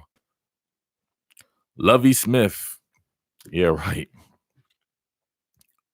Mike Leach. I would listen. If Mike Leach wants to do it, I would listen. You know that the offense is going to be softer than a toddler's ass, but it'll be effective. Urban Meyer, maybe. Urban Meyer, out of anybody, you already know. He's the number one choice. He's Michael Jordan, and he's the GOAT and all this and that. I don't know. That would be my first pick. He would kill at Florida State. He would be right back recruiting the state of Georgia, recruiting Florida and all this, that, and he get to stick it to the Gators a little bit. But is he going to do it? I don't know. Drop the check on Lincoln Riley. I doubt he would. I think Oklahoma would just drop the check and keep him. All right, Dwayne, you're not mature enough. Urban Meyer or Saban? Come on, man. We already know. We've already been through this. If you've been on this channel, you already know who I ride with. I ride with Urban Meyer to the day I die. Urban to the FSU would be my nightmare, says Danny. Will you guys please pay attention to the content? Pay attention to everything I see, everything I say, then you never really have to ask me questions because I already put everything out there. They've already said Mel Tucker. Mel Tucker he's only coached at Colorado for 1 year. And it's not like a 1 year where he's won 10 games or 11 games or something, right? That's too quick. You need somebody who's been running a program, who's a proven head coach and proven program manager. Urban would win the national championship at FSU in 2 to 3 years. I agree with that, right? Not much in the way of him except Clemson. He's going to out-recruit Clemson in that area of the country. Urban won't go to FSU. I see him only going to USC. Mike Tomlin. I don't know if these NFL head coaches come there and then they're used to a certain way, right? Recruiting is a 24/7 thing, 365. You're always recruiting. You rarely get a break. Mike Tomlin, right after the season's over, he gets to take a little bit of a break, right? Especially after the draft and all that stuff, or right before it or something like that. You don't get no breaks in college, man. That's why these guys don't be running to go back to the college after they do the NFL. Somebody said Nick Saban. All right, here we go. Y'all want another opinion here? Yo, what up, bro? I'm about to put you on right now.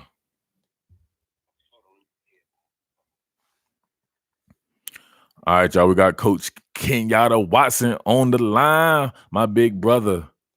All right, so y'all can ask Coach K some of these questions, and I'll read it to him. But we're going to talk about the Penn State versus Florida State thing right here. If I don't know who Coach Kenyatta Watson is, Google it. You should already know who he is if you know who I am. Make sure you hit the thumbs up button, too. Let's go get the thumbs up button, right? Got Coach K on the line. Who can do that? Ponsal says, Coach K. Coach K said he putting in his headphones. Y'all know Coach K old as hell. It's taking him a while to do anything. Oh, hold on. All right, here we go. Where you at, Coach? You hear me? Can y'all hear Coach K? Let me know. Turn it up some. Can y'all hear him? Talk, Coach K. Yo. What's up, everybody? What's up? All right, y'all. All right, so Coach, we were going back and forth. First and foremost, they were throwing out names, right, for the FSU job. And they were going through, they threw out everybody to me, right? So I want you to think, throw out some of these names. I'm going to read them to Coach K, and we'll let him respond to some of these names as well. And he'll give his own personal opinion on why stuff is. And they're probably going to be bad. Just letting you know that now. All right, Coach, they said Mike Leach, Coach K. Negative. PJ Fleck. Not going to happen. He just signed a 7-year deal with Minnesota. Charlie Strong. Hell no. Why not? Because I think that, Charlie never should have left Louisville. I think that, enough time has gone by now. I don't want to say that obviously the game hadn't passed him by, but you look what he's been able to do at South Florida. And that has not had a lot of success. And I do not think that this time in junction with Florida State program is you cannot experiment. You need to bring in a guy that's going to get it done, period. So that would eliminate like position coaches and stuff like these hot positions? I personally go get Mike Norvell from Memphis. He's a Florida State guy. He knows what the program's about. He's been there. Go bring the guy back home, man. And he does more with less than a lot of people in the country. Go bring the guy back home. Wow. So Mike Norvell. All right. Yep. All right. Well, Justin Hayward said Mike Norvell. What? Caleb Arnold says Will Muschamp. Absolutely not. He can't even get it done in South Carolina. No way. All right. Mark Richt. Man just had a heart attack. No way. Couldn't get it done in Miami. All right. Bob Stoops.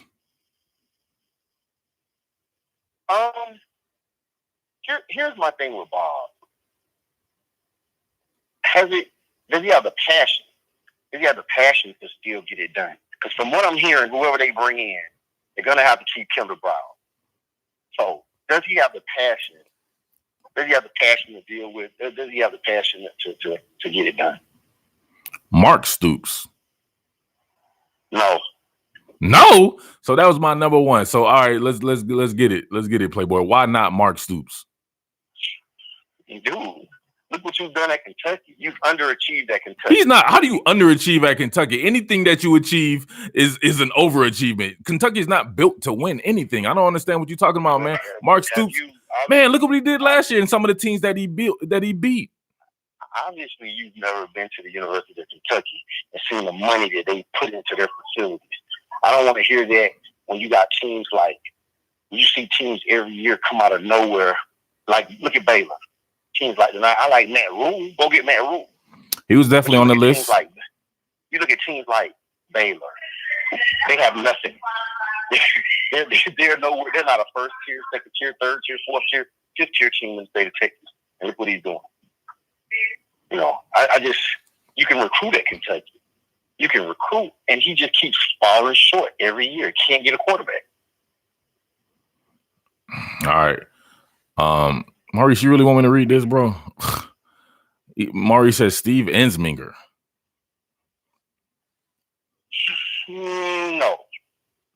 You can't. You cannot bring in a guy that's never been a head coach. No. I already said that, but I don't know why you want to do that. Luke Fickell. Interesting. Luke could be a guy. Absolutely, Luke could be a guy. How do you value people who have been in the region, right? So having to establish these relationships with people like you when they come into this region, and all these guys who know these kids, or these different relationships that you build with people along the high school ranks, like the coaches and everything like that. Luke Fickell spending his entire career in the Midwest. Do you think he has relationships in the region to be successful at Florida State? Well, here's the thing. He doesn't have per se have to have a relationship. He needs to make sure that his assistant, he needs to make sure that he has some dog assistant on his staff that can go out and get it done. Because head coaches really don't recruit.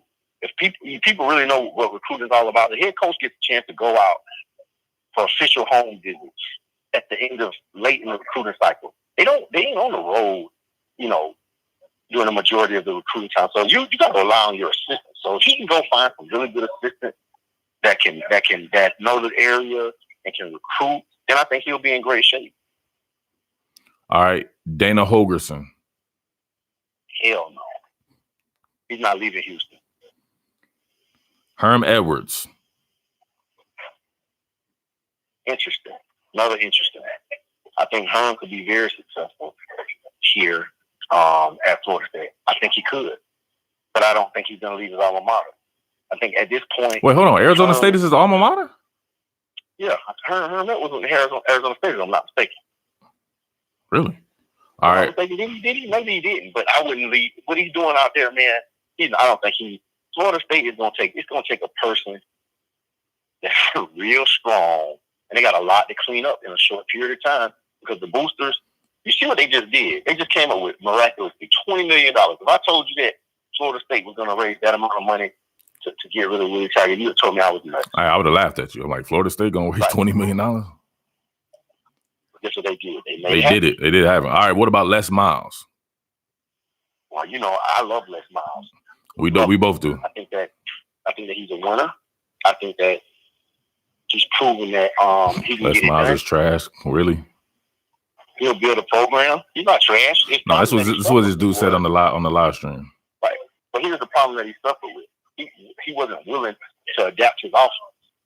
He has since done that. And so now you can't do anything to give this man props. Look what he's doing at Kansas, bro. Yeah, he's doing his thing, man. At coaches, at Kansas, Lane Kiffin. No, you can't have somebody at Florida State that act just like a kid. No. Acts just like the kids. All right. Right, no. What about Coach Willie Taggart? He didn't act much different. See, here was the thing with Willie that people didn't understand. He was really an introvert. And I never thought that he was a good hire for that program anyway. Again, like we talked about earlier. No, hold on. So you said a mouthful, so right? So we obviously, me and you know the backstory. We talk every day or whatever like that. Correct. Your son was actually committed to Florida State right before Willie Taggart was hired, right? Correct. So why didn't you send your son to play for Coach Willie Taggart? Because when we went down there to take a visit, the vibe was completely like, this is not a rap concert. This is not everything was about all the rap music and a party atmosphere and everything like that. So, we wasn't with that. I just didn't like the entire vibe at all. Dang. You don't like rap concerts though, bro? He be throwing it back too, Coach. You know what I'm saying? You and Willie about the same age. He was throwing it back to MC Hammer and all that shit. I know you was about. Listen, when I go to a college football program, I ain't excited about all of that. Show me how you gonna build this program. Show me how you gonna win football games. All right. That's all I want to know. Okay. We already said Mike Leach. Yeah, no. You good? No. You gotta bring somebody in Florida State, man. First thing they're gonna do is clean this program up. You got too many, like Herb Street said, all the dancing and wanting to fight and doing all that foolishness, man. Florida State was never what they were built on. Now, you talking about Miami, that's a different story. Florida State was never built on that. Dylan B says Mike Leach won't clean it up. Mike Leach been in trouble himself, bro. What you talking about? Mike Leach needs to be cleaned up. Not only what Dylan talking about? He needs to be cleaned up. But he's just too. He's a weirdo. I think you won't be. I think you won't be sending the kids to Mike Leach anytime soon. Art Browse. Come on, Daniel D struggling. He keeps saying Art Browse. I think he just want to hear himself chat. Yeah. Mario Cristobal.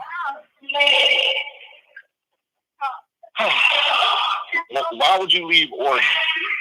Taggart did it. Why would you? Yeah, but again, we see how that turned out. Cristobal is building something at Oregon, and here's why he's building it, because man, he's building it on the offensive and defensive line. He's building it just like an SEC program. He is, for sure. He's building it like Alabama. They really do remind me of Alabama. All right, Coach. So here we go. The main event right here before I let you go. James Franklin.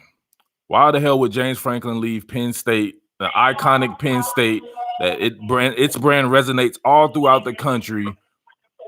He's from there. He's from the state of Pennsylvania. People say, quote unquote, his dream job to go to FSU. Why would he do that?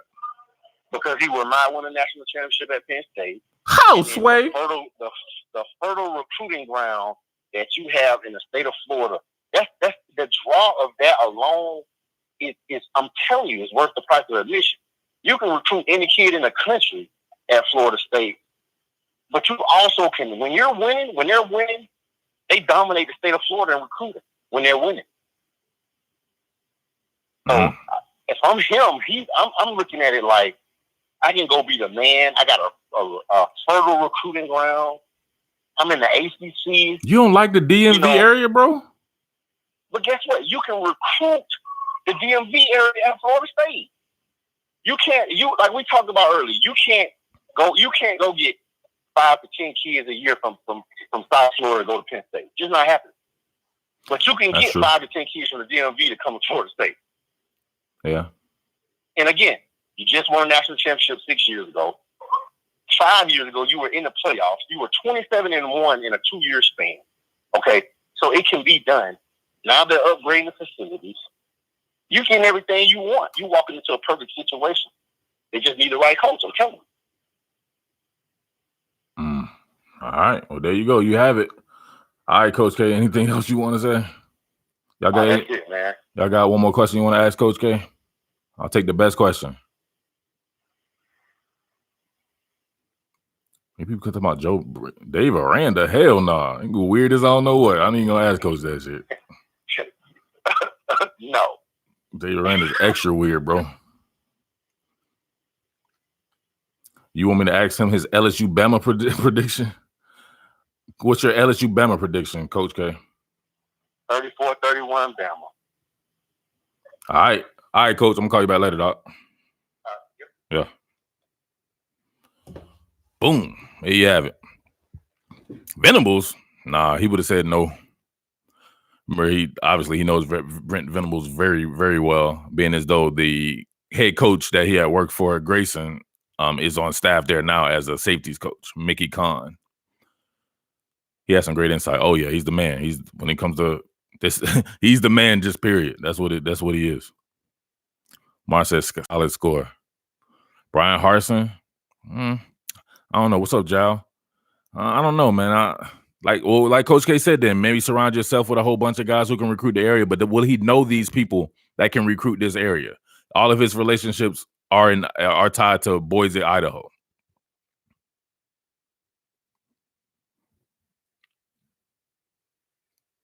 Jim Harbaugh. Man, I would do it in a heartbeat. If Jim Harbaugh wanted to leave Michigan, his alma mater, to go to Florida State, I would do it in a heartbeat. You should do those more often with Coach K. That was dope. I'll get Coach K on for sure. It's just got to be something. Like me and him were already arguing about that earlier, so it made sense. But I'll have him on some recruiting stuff or something like that. Not to put the microphone. It was tough to hold that phone up though. I had to put the phone on the thing and then put the microphone down on like that. My shoulder was getting tired. Coach had our backs about the recruiting for FSU versus Penn State. I knew he would. I brought him on. Remember, I told you me and him argued about that earlier. I had Penn State. He had Florida State. Harbaugh ain't a bad coach. Hell, Harbaugh is the truth, man. Like, people, like, his whole shit is based off of if he could beat Ohio State. Your whole thing is based off if you can beat perhaps the greatest coach of all time. Like, come on, what are we doing in life here? So it's all good. All right, Daniel D, appreciate it, man. I can get more call-ins for sure. Man, that would be, yeah, man. Now that I think about that, I can definitely get more call-ins. I like to call in my boy that is Harrison Bailey's quarterback guru, his quarterback trainer, right? His personal trainer. That'd be hard right there, because Harrison Bailey, I'm telling you right now, if I'm Harrison Bailey, I'm opening it back up. Who knows what Tennessee is feeling with the Maurer kid right now? He's doing pretty well. Harrison Bailey is a program changer. Suppose Harrison Bailey opened it back up. If you're Georgia, would you not? I got to be careful with that. If you're Georgia, would you want Carson Beck or Harrison Bailey, for you Georgia fans who know about recruiting? What's up, Phil? I heard Brian Kelly's name. I'll ask Coach K about that, and I'll get back to you on Brian Kelly. I'm not sure if I don't know. Remember his kid, it came down between Notre Dame and Texas, right? For Kenyatta Watson. So obviously he went to Texas. So I'm not sure if he's a big Brian Kelly guy or not. I know he have a relationship with some of the guys that were on staff there. I think one of the guys was his high school roommate or something like that, or his high school buddy or something. What's up, big dog? Herman got to go. I was so scared that somebody was going to ask a question about Texas and he was going to get this man in all sorts of trouble. Do not ask him about Texas. And do not ask him about Texas when I'm on the phone, because he might just be thinking me and him are just talking regular and he'd be going off on Texas. I'm a Dog fan and I'm looking forward to DeJuan Mathis. I got you. I'm not talking about them. I didn't tell you that. I didn't ask you if you want that. How about you super chat it? I asked you about Harrison Bailey. You want Harrison Bailey or Carson Beck?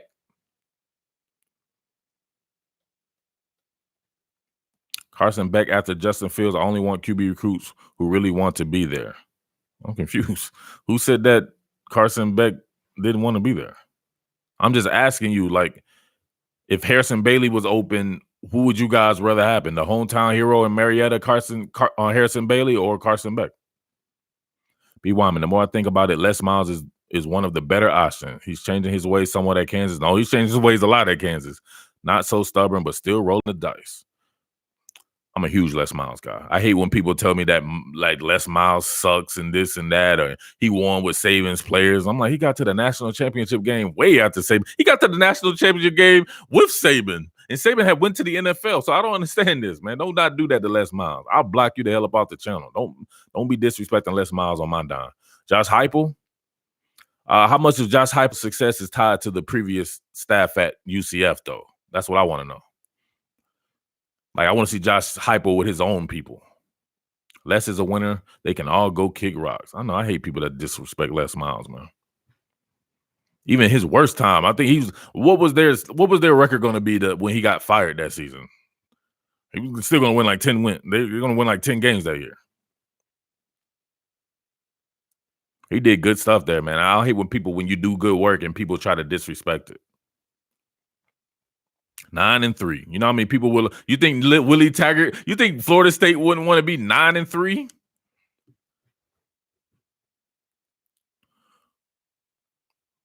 We still love some Les Miles in Louisiana. Well, y'all are the only 5 people who love them, because most of the people I have to deal with on this particular channel, they be killing Les Miles, man. I'll be like, man, I wish I could roundhouse kick one of these dudes. I spin him back kick and then throw it into a roundhouse kick.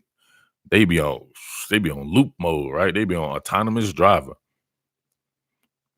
His game management needed some work. Yeah, that was a flaw of his for sure. Tiger would still have a job with an 8-4 record, and he'd be great with 9-3. They'd be throwing a parade if they were 9-3 up at Florida State. That was his bad year, Les Miles. And look at the recruiting. They recruited very well under Les Miles as well. They recruited icons under that guy. Les Miles at Auburn? That would be weird. Man, the Gus Malzahn thing, though. Then, did we ask him about Gus Malzahn? I'm going to ask him about Gus Malzahn, too. Les was my man, but he has always been reactive versus proactive. That's why he got fired. I can agree with that. If he ditched Cam Cameron, he'd still be. Come on, where y'all getting no Coach Cam, baby? Cam resents that. His name was Cam. He was always able to get the recruits. Yeah, man, Les, man, people love Les. Coach K, you see Coach K love Les. Coach K was like, man, I wonder if I should send my son to Kansas to play for Les. I was like, don't do that, bro. We both love Les.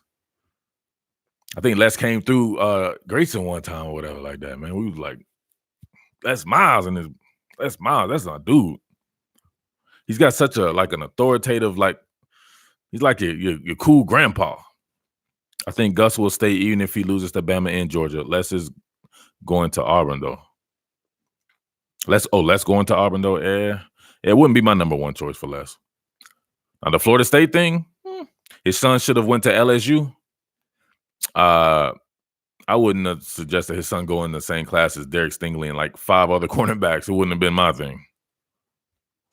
They wanted him, though. LSU wanted him bad. Coach, he put me on the phone. Coach O was calling him he'd be like, what's going on, Bubba? Kenyatta, what's going on, Bubba?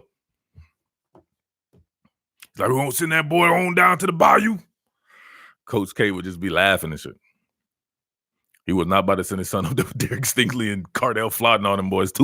That's too many cornerbacks, one class. Buddy Stevens. Come on, bro. Les Miles had the same issue Harbaugh's having now. Couldn't beat one team. Yeah, that is when your whole shit is based out. That's why I feel bad for Dan Mullen, too. I have a feeling Dan Mullen might struggle to beat Georgia, and people are going to judge him off that one game.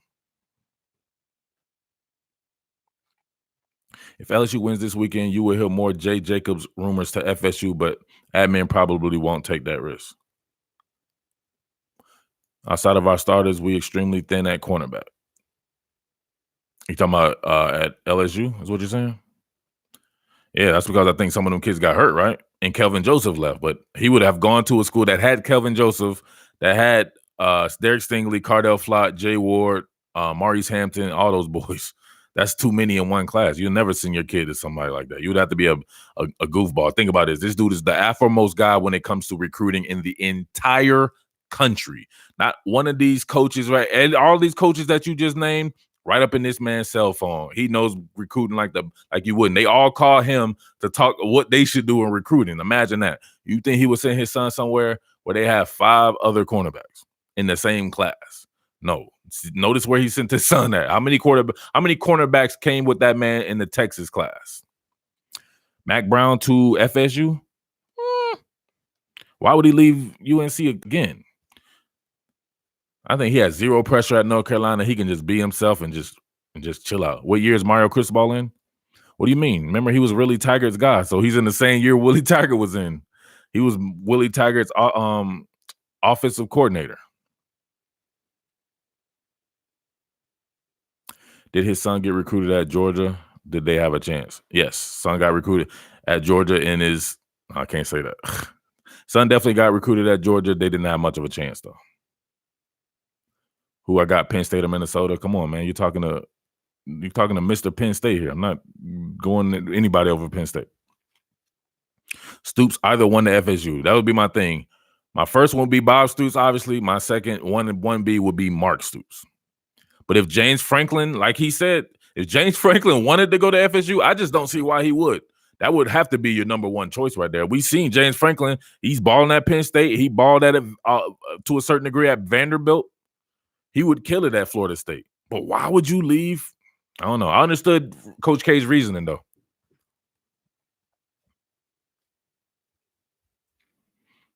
Joe Brady is the next. God dang, man. I'm going to be honest with you. Joe Brady's annoying. I'm tired of hearing about Joe Brady every day. Good Lord. Can y'all give Steve Ensminger any credit? Jesus. Corey Raymond would be a ridiculous recruiter at FSU. It would be the same as what he's doing right now, right at LSU, right? Murph cannot be 730 without knowing what it means. You cannot be 730 without knowing what it means. 730 means you're crazy. I think at 730 came from, I believe, at mental wards or something like that. That's the time that they would give out the medications for the night or something like that. So everybody would say, you're 730. I think that's what 730 means on that. I know it means that you're crazy, but I think that's where it derived from. That's some old school hood slang. You don't know nothing about that. But I've been 730. The state of Florida is so rich in talent. Rich in skill talent. Where are all the trench players at from the state of Florida? It's more to football than just receivers and running backs. Coach O is killing this year's recruiting class. He's absolutely doing very well. Very well. I love a story like Coach O, man. I love those underdog type stories, right?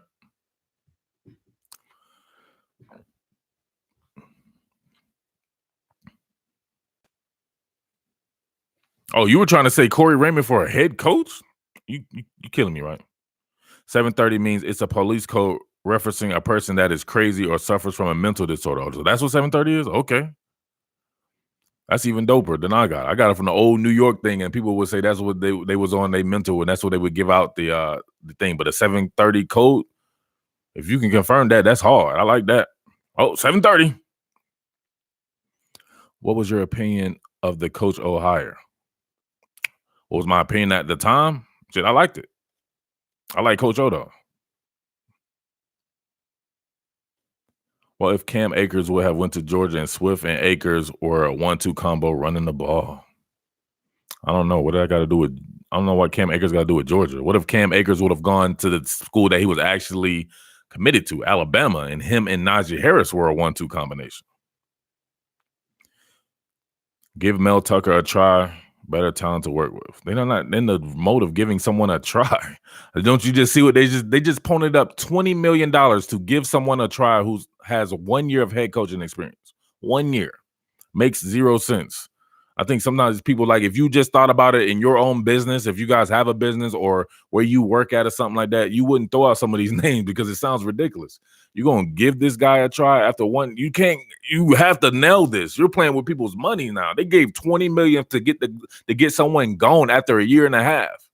It's no give this guy a try. It has to be a home run hire. And at the very least, if it doesn't work out, you'll be like, all right, this guy had a vast amount of head coaching experience. He had a track record of building up a program, recruiting his own, you know what I'm saying? Stuff like that. This is shit that Mel Tucker has not yet to do.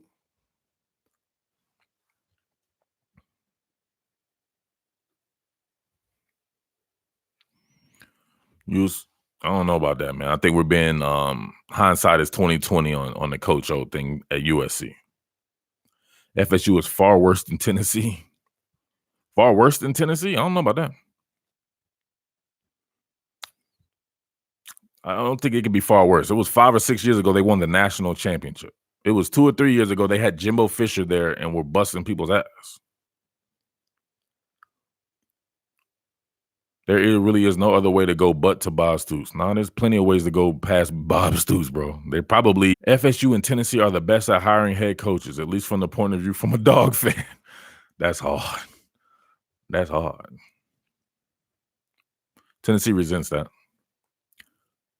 All right, y'all. Is that it? What we gonna do?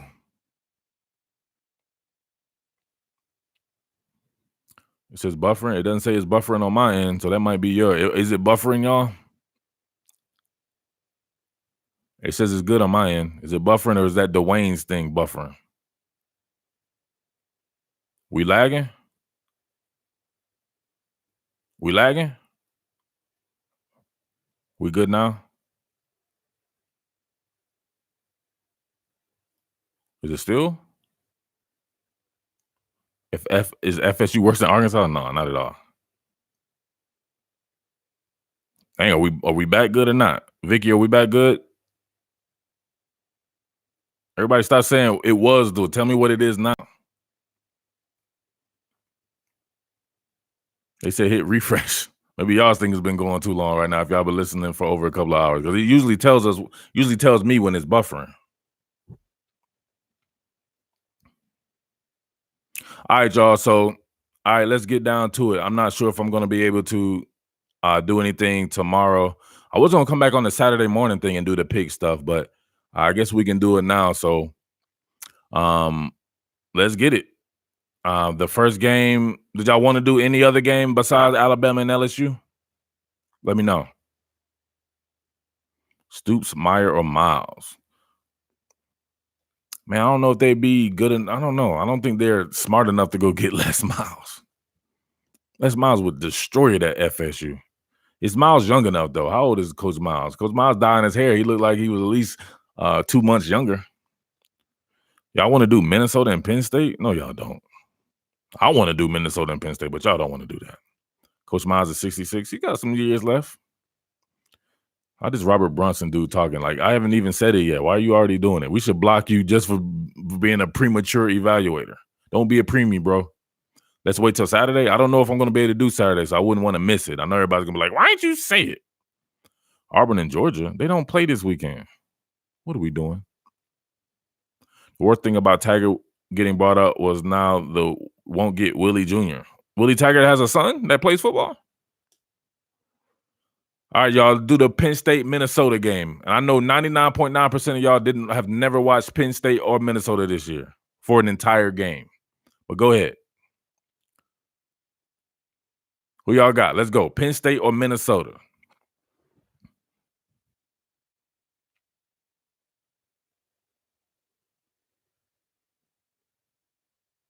Penn State 41-10, Penn State 27-14, Penn State rolls 35-21 Penn State. I'll never watch Minnesota, but I watch Penn State school. Where is it? 35-20 Penn State, 38-21 Penn State, Penn State. Randall said, you right, I ain't seen them. Travis says Minnesota low-key. Penn State 28-13, Penn State by 17. I have to give an actual score. Penn State 24-21. Oh, Jerome says Minnesota 21-20.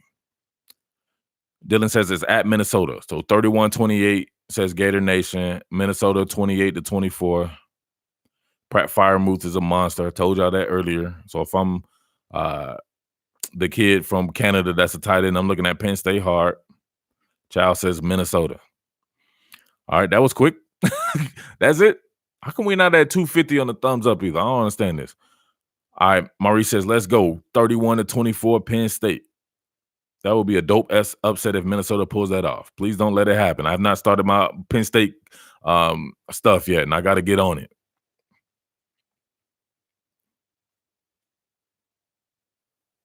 All right, I'm going Penn State.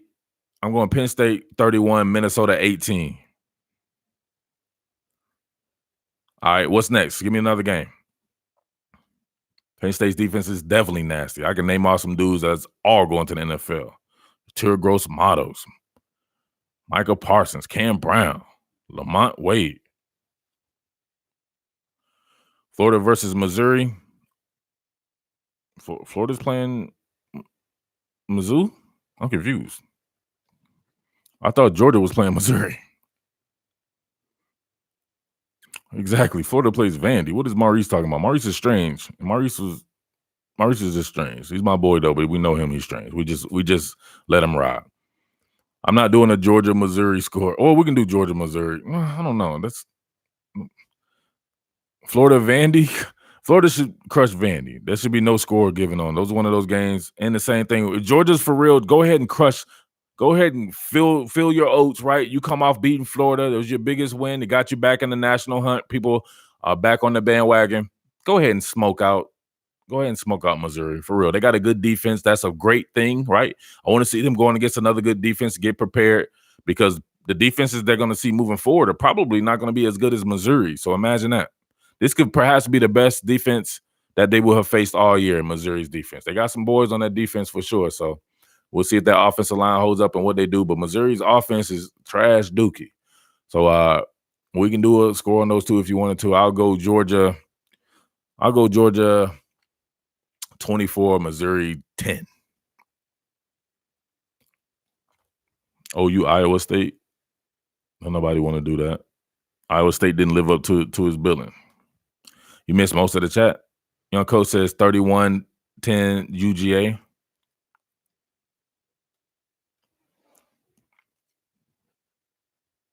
35-10 says C-Note UGA.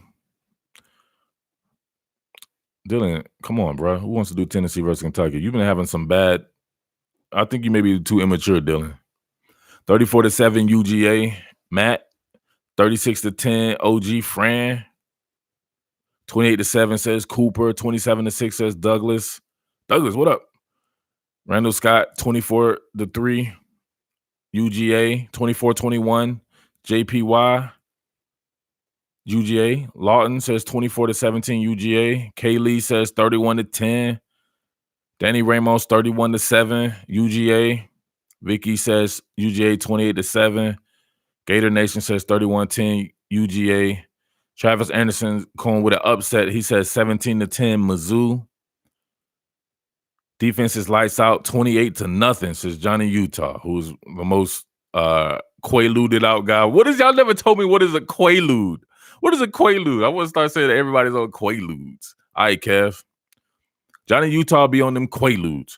All right, B. Wyman 30-7. 31-28 says Noah. He didn't give him a team. Zach Bolton 27-13.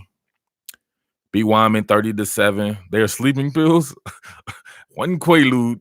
Johnny Utah be on them quaaludes. Jokes is a date rape drug. Johnny Utah definitely be on them quaaludes there, but he be handing them out trying to get date raped. All right, here we go. That's it. All right, give me the Florida Vandy score. I'm going. I'm gonna say Florida 24, Vandy 10. They were banned at 70 since Johnny Utah. He know it too, right? He's like, dang, I can't use them anymore. Like I used to use in the 70s. 31-6 says Ponsall Lemon. Florida 27, Vandy 3. B. Wyman says same. UF 31, Vandy 14. I think Florida takes out the trash 21-3. Blakey's got 38-10. Florida, I imagine. Byron says 27-1. Hopefully you mean Florida. Johnny says I'm on to him with his quaaludes. C-Note says 28-10 UF. Kaylee says hell no. OG Fran 33-14 Florida. Chase says UF. Byron says 27-10 Vandy. Oh, wait, hold up. Byron says 27-10 Vandy. He caught me off guard there. 28-7 Florida with E says who said that? Thing moving too fast. Says Jal. Gators 31-10 says Vicky. Joshua Jones says 28-6 Florida. Steph says, what up? What up, Steph? 31-7 Florida from Terrence. I think the offense bounces back. 41-17 Gator Nation. I would go something like that, but I just wonder if it's a letdown game, right? And if it takes them a while to get going. That's the only thing, right? Other than that, I say they could take off on Vandy. Vandy is trash dookie. And then Dan Mullen gives a 3-piece and a soda to Derek Mason, knocks him out in the tunnel. Danny Ramos, 35-10 UF. Steph 38-10 UF. Cooper, 41-6 UF. Florida, 33, Vandy, 27, says Michael. Colt says 31-7 Florida. Chase is laughing at Derek Mason getting knocked out. And he got his 3-piece. Gator Nation, 24-10. Who was it Vandy beat this year? Coach Mason was all yoked about it. Who did Vandy beat? Did they beat Arkansas or something like that? They beat Mizzou? Oh, damn. Come on, Missouri. That's bad. Byron, 35-17 Florida. Robert, 27-21 UF. Damn, Mizzou caught a bad one. How you lose to Vandy?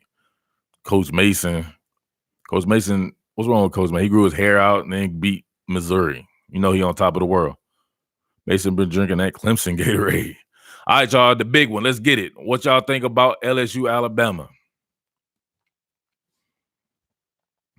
Hopefully the one guy who said it earlier, his time allows it. 38-21 LSU says Noah. That will be hard. They take off on Alabama like that. 38-35 LSU says Kendall. 34-31 says Young Coke. He got LSU. 34-31 LSU Ponsall. Cooper says 38-28 Bama. JPY says Alabama 14-0. All right, so JPY, so you're on pink slip notice. So if it doesn't happen that way, we gotta let you go, bro. 36-30 LSU. Uh-oh, it's going too fast. 36-30 LSU. Maurice says Man, it's hard to call this game. Gator Nation said Gator Nation. Danny Ramos, 38-31 Bama. C-No says 24-21 LSU. Bama wins at home 30-27. We know it's at home, Joe. What you talking about? 31-28 Bama. Corey Taylor says 24-23 LSU. Steph has slow internet. His shit was on lag. He says Missouri. Bama 45-38. Bama 45-38 says Randall Scott Peterson. RJ says LSU 31-21. If he was better, he'd bet. Oh, bet it. Byron Rivers says 24-17 LSU. Dude says, keep up your videos, man. Go Dawgs. Appreciate it. 35-27, Zach Bolton, Bama. I got LSU 103-100. Nobody's playing defense, says Steph. B. Wyman, 42-38 LSU. Matt Dukes, 45-42 LSU. Stingley makes a game-changing play. Colt Reeves. Man, why Stingley got? Why is always gonna be the 5-star freshman that makes everybody's dreams come true? Colt Reeves, 45-42 LSU. Byron, 31-28 LSU. Damn, most of y'all taking LSU. Chase, LSU. Joshua Jones, 35-24 Bama. K. Lee, 34-24 Bama. Danny Ramos, 38-31 Bama. Mac Jones, 40-24 LSU. If Mac Jones starts, Kendall, I think you may be too immature to handle top billing. Michael McCray, Bama 27-20. Gator Nation, 31-28 Bama. Maurice just wants to see a good game. DJ says 37-32 Bama. Won't you get another name, bro? I'm tired of reading your name and I don't never know how to say it. Michael Kelly, dude was all hyped up on that win. He long. His shit lagging hard. Terrence Ely, 38-35 Bama. Blakey, 24-16 Tigers. RJ says, be a repeat of last year's natty. LSU blows them out. It better happen that way, bro. RJ's somebody write RJ down. He's on pink slip notice. Where we at? Jacob Hayes, 55-52 Bama. They're both struggling on defense. Damn, that's hard. 55 points scored. OG Fran, 35-30 LSU. Those are still two top 25 defense, though, I would have to imagine, even though they're struggling. I want LSU at Bama at home. They finally got something to play for. Besides LSU win over Texas, not looking impressive anymore, and Auburn had them on the ropes at home. That's some good. I like that when people give analysis to it. Steph on that 56K dial up. That Bodum. Bama 27, Bama 27, LSU 24. Daniel Welch, 48-38 Bama. Brandon Mitchell, Bama wins 45-34. Jacob Hayes, 55-52 Bama. Dylan B, 36-30 Bama. Travis Anderson, 35-24 Bama. As great as LSU is, I have money on Bama. 34-31, says Dude Scrub. Bama 45-24 Dwayne. Roberto Hardy says 37-30 LSU. My boy Roberto. Tony B, Bama 48-45. Kyron Mott 42-38 LSU. Douglas Buchanan up there talking about the other Swift handing out them Quaaludes. RJ, don't jinx my team with that blowout stuff. Or RJ better win. He better do it. Joan is on suicide watch. Somebody times Joan out so she can rethink life, and life is great. Don't do it. 35-24 Bama. Sorry, man. James Johnson 9-6 Bama. Man, that would be hard. That would be my favorite game in the world. It's a defensive game. Donnie Walker 31-24 Alabama. I think Joan. What's wrong with Joan? Come on, Joan. Saban never need the best QB to beat LSU. Also, you're conceding that Joe Burrow is better than your boy Tua. Another 9-6 people would die. I would not be gangster. Big Dog says 24-13 Bama. Murph, I meant Bama wins due to the home field advantage. Okay, got you. Bro, ain't that the score from 2011? I think it is. Dude Scrub is back. He said, it is true. Texas isn't looking that great. Oh, for sure. Texas win is, who cares now? And they gave up 500 yards to Texas at that. I'm going to hit you tonight for a couple of more shirts. Last time was my first time using the Cash App. Got it this time. Word? Well, you didn't pay with the Cash App last time? Last time was the first time using? Oh, okay, I got you. Oh, you mean PayPal? You trying to do PayPal? Hey, it is what it is, bro. I appreciate it. Nah, I'm saying they don't need Tua to beat LSU. So you're saying they could beat LSU with Mac Jones is what you're saying. I think that was reigned true before because the defenses were the best in the country. You can't really say that this time. So Mac Jones will have to actually make plays to win. But hey, you're entitled to your opinion for sure. So all right, y'all. Your boy Murph is going to go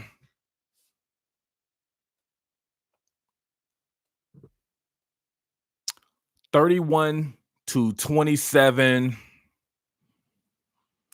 I agonized about this all week.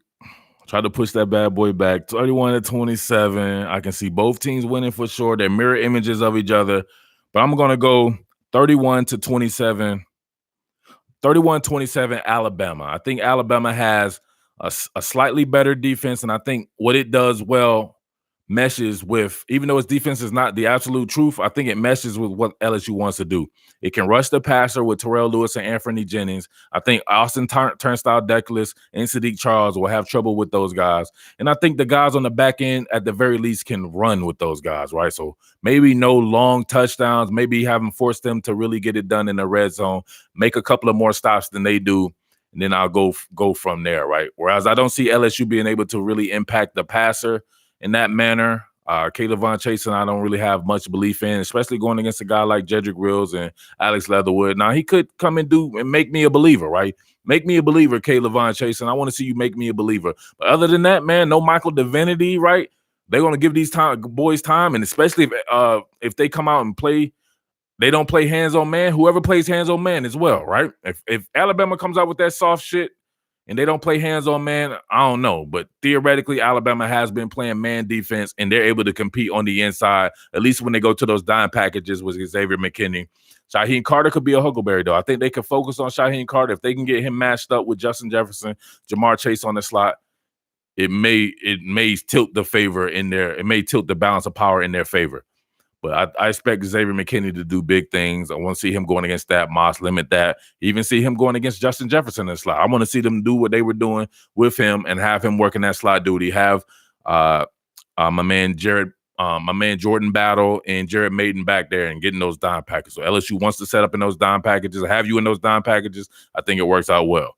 Now, conversely, I could see LSU having some success in the run game, maybe limiting some possessions, but that's not their style. They don't want to limit possessions. They would run the ball and try to score quickly, right? So you need to score from far out, because I think it may be tougher to score on Alabama in the red zone for real because of the team speed. But I expect it to be a great game, and may the best team win. All right, you know what I'm saying? I don't have a dog in a fight, so I just want to see a great game. So perhaps I'll be back on Saturday. We can talk about it a little bit more from there. But other than that, man, I appreciate you guys. All right. I have no idea why Divinity left. Those 9 years was LSU, no offense at all. Hello and thanks, says Robert. Maurice is out. Jal is out. 74-72, Alabama, says Noah, in 8 overtimes. Byron says, enjoy, Murph. LSU definitely got to hit Bama in the mouth. Chasen gonna have a game of his life, says Corey Taylor. Chasen, make me a believer. Your boy Corey Taylor says you're going to have a game of your life. Don't be Big Cat Bryant. Don't be KJ Henry. Don't be Jonathan Kongbo. All them dudes who look good getting out the bus that play outside linebacker. Who else? The guy that had to transfer from USC who's a 5-star. He went to Illinois. All them dudes, they all look like that. Brenton Cox at Georgia. Looked like $6 million, played like $6. Devontae Smith has a big game for Gator Nation. Devontae Smith, woo boy, if he has a big game, it will be on Derek Stingley. So we have to put a lot of people on suicide watch because you can't say nothing bad about Derek Stingley. Jeremiah Moon. Don't be Jeremiah Moon. Thanks, Danny. You know I was searching for another outside linebacker like that. All right, y'all. Appreciate it, man. Your boy's out. I gave y'all a whole bunch. Man, before we go out there, man, let's come on. I got enough, man. Get your boy up to 250 on the thumbs up. 250 on the thumbs up. Hit that like button. Let's get it. I even had Coach K on the show for you. Come on, man. Get your boy to 250. All right, thank you for y'all. I almost gave y'all 4 hours. It's all good. It wasn't like y'all were overly super chatting either. What that mean, Ponsall? You ain't never super chatted a day in your life, bro. You the only man that's only man that is a mod that ain't never super chatted. But you still my boy, Ponsall. Ponsall, man, you better be a member of the site. I ain't checked. We forgot to go through our check here. Usually it's on the 5th. Oh, let me find you, Ponsall. JPY, what up? Thank you. Thanks for the super chat. Ponsall said he has a few times. I'm just playing with you, bro. All right, Hunter. Thank you. All right, we're at 250. We're good. All right, let me get 10. What more can I say? Batiku. There you go. Wally Batiku. That dude looked like $6 million at USC. Didn't do nothing. Young Coke in the house. Top billing. Magneto 305. Have a nice night, y'all. Love your content always. Thank you, Magneto. Not the Magneto 205. Like I said that other time, I thought the Miami was the 205. Chase says top billing. K. Lee, top billing. Steph, top billing. C. Jones is late than a mama job. I ain't seen CJ in about 30 years on the chat. Where you been, CJ? Said Joshua got the pink slip list. All right, Josh, make sure you bring it back up. Email me the pink slip so we can read those dudes to riot act. Top billing says Cooper. Eric Jeffries, top billing. Renako Karoof says top billing to ya. Danny Ramos says top billing. Matt Duke says best football channel on YouTube. Thank you. CJ says he's been working late. CJ, you know you gotta listen, bro. There's priorities in life, man. Top billing is above all. If you ain't top billing, then what you doing? You don't need a job. Justin says top billing. All right, that's 10. I appreciate it, y'all. Peace.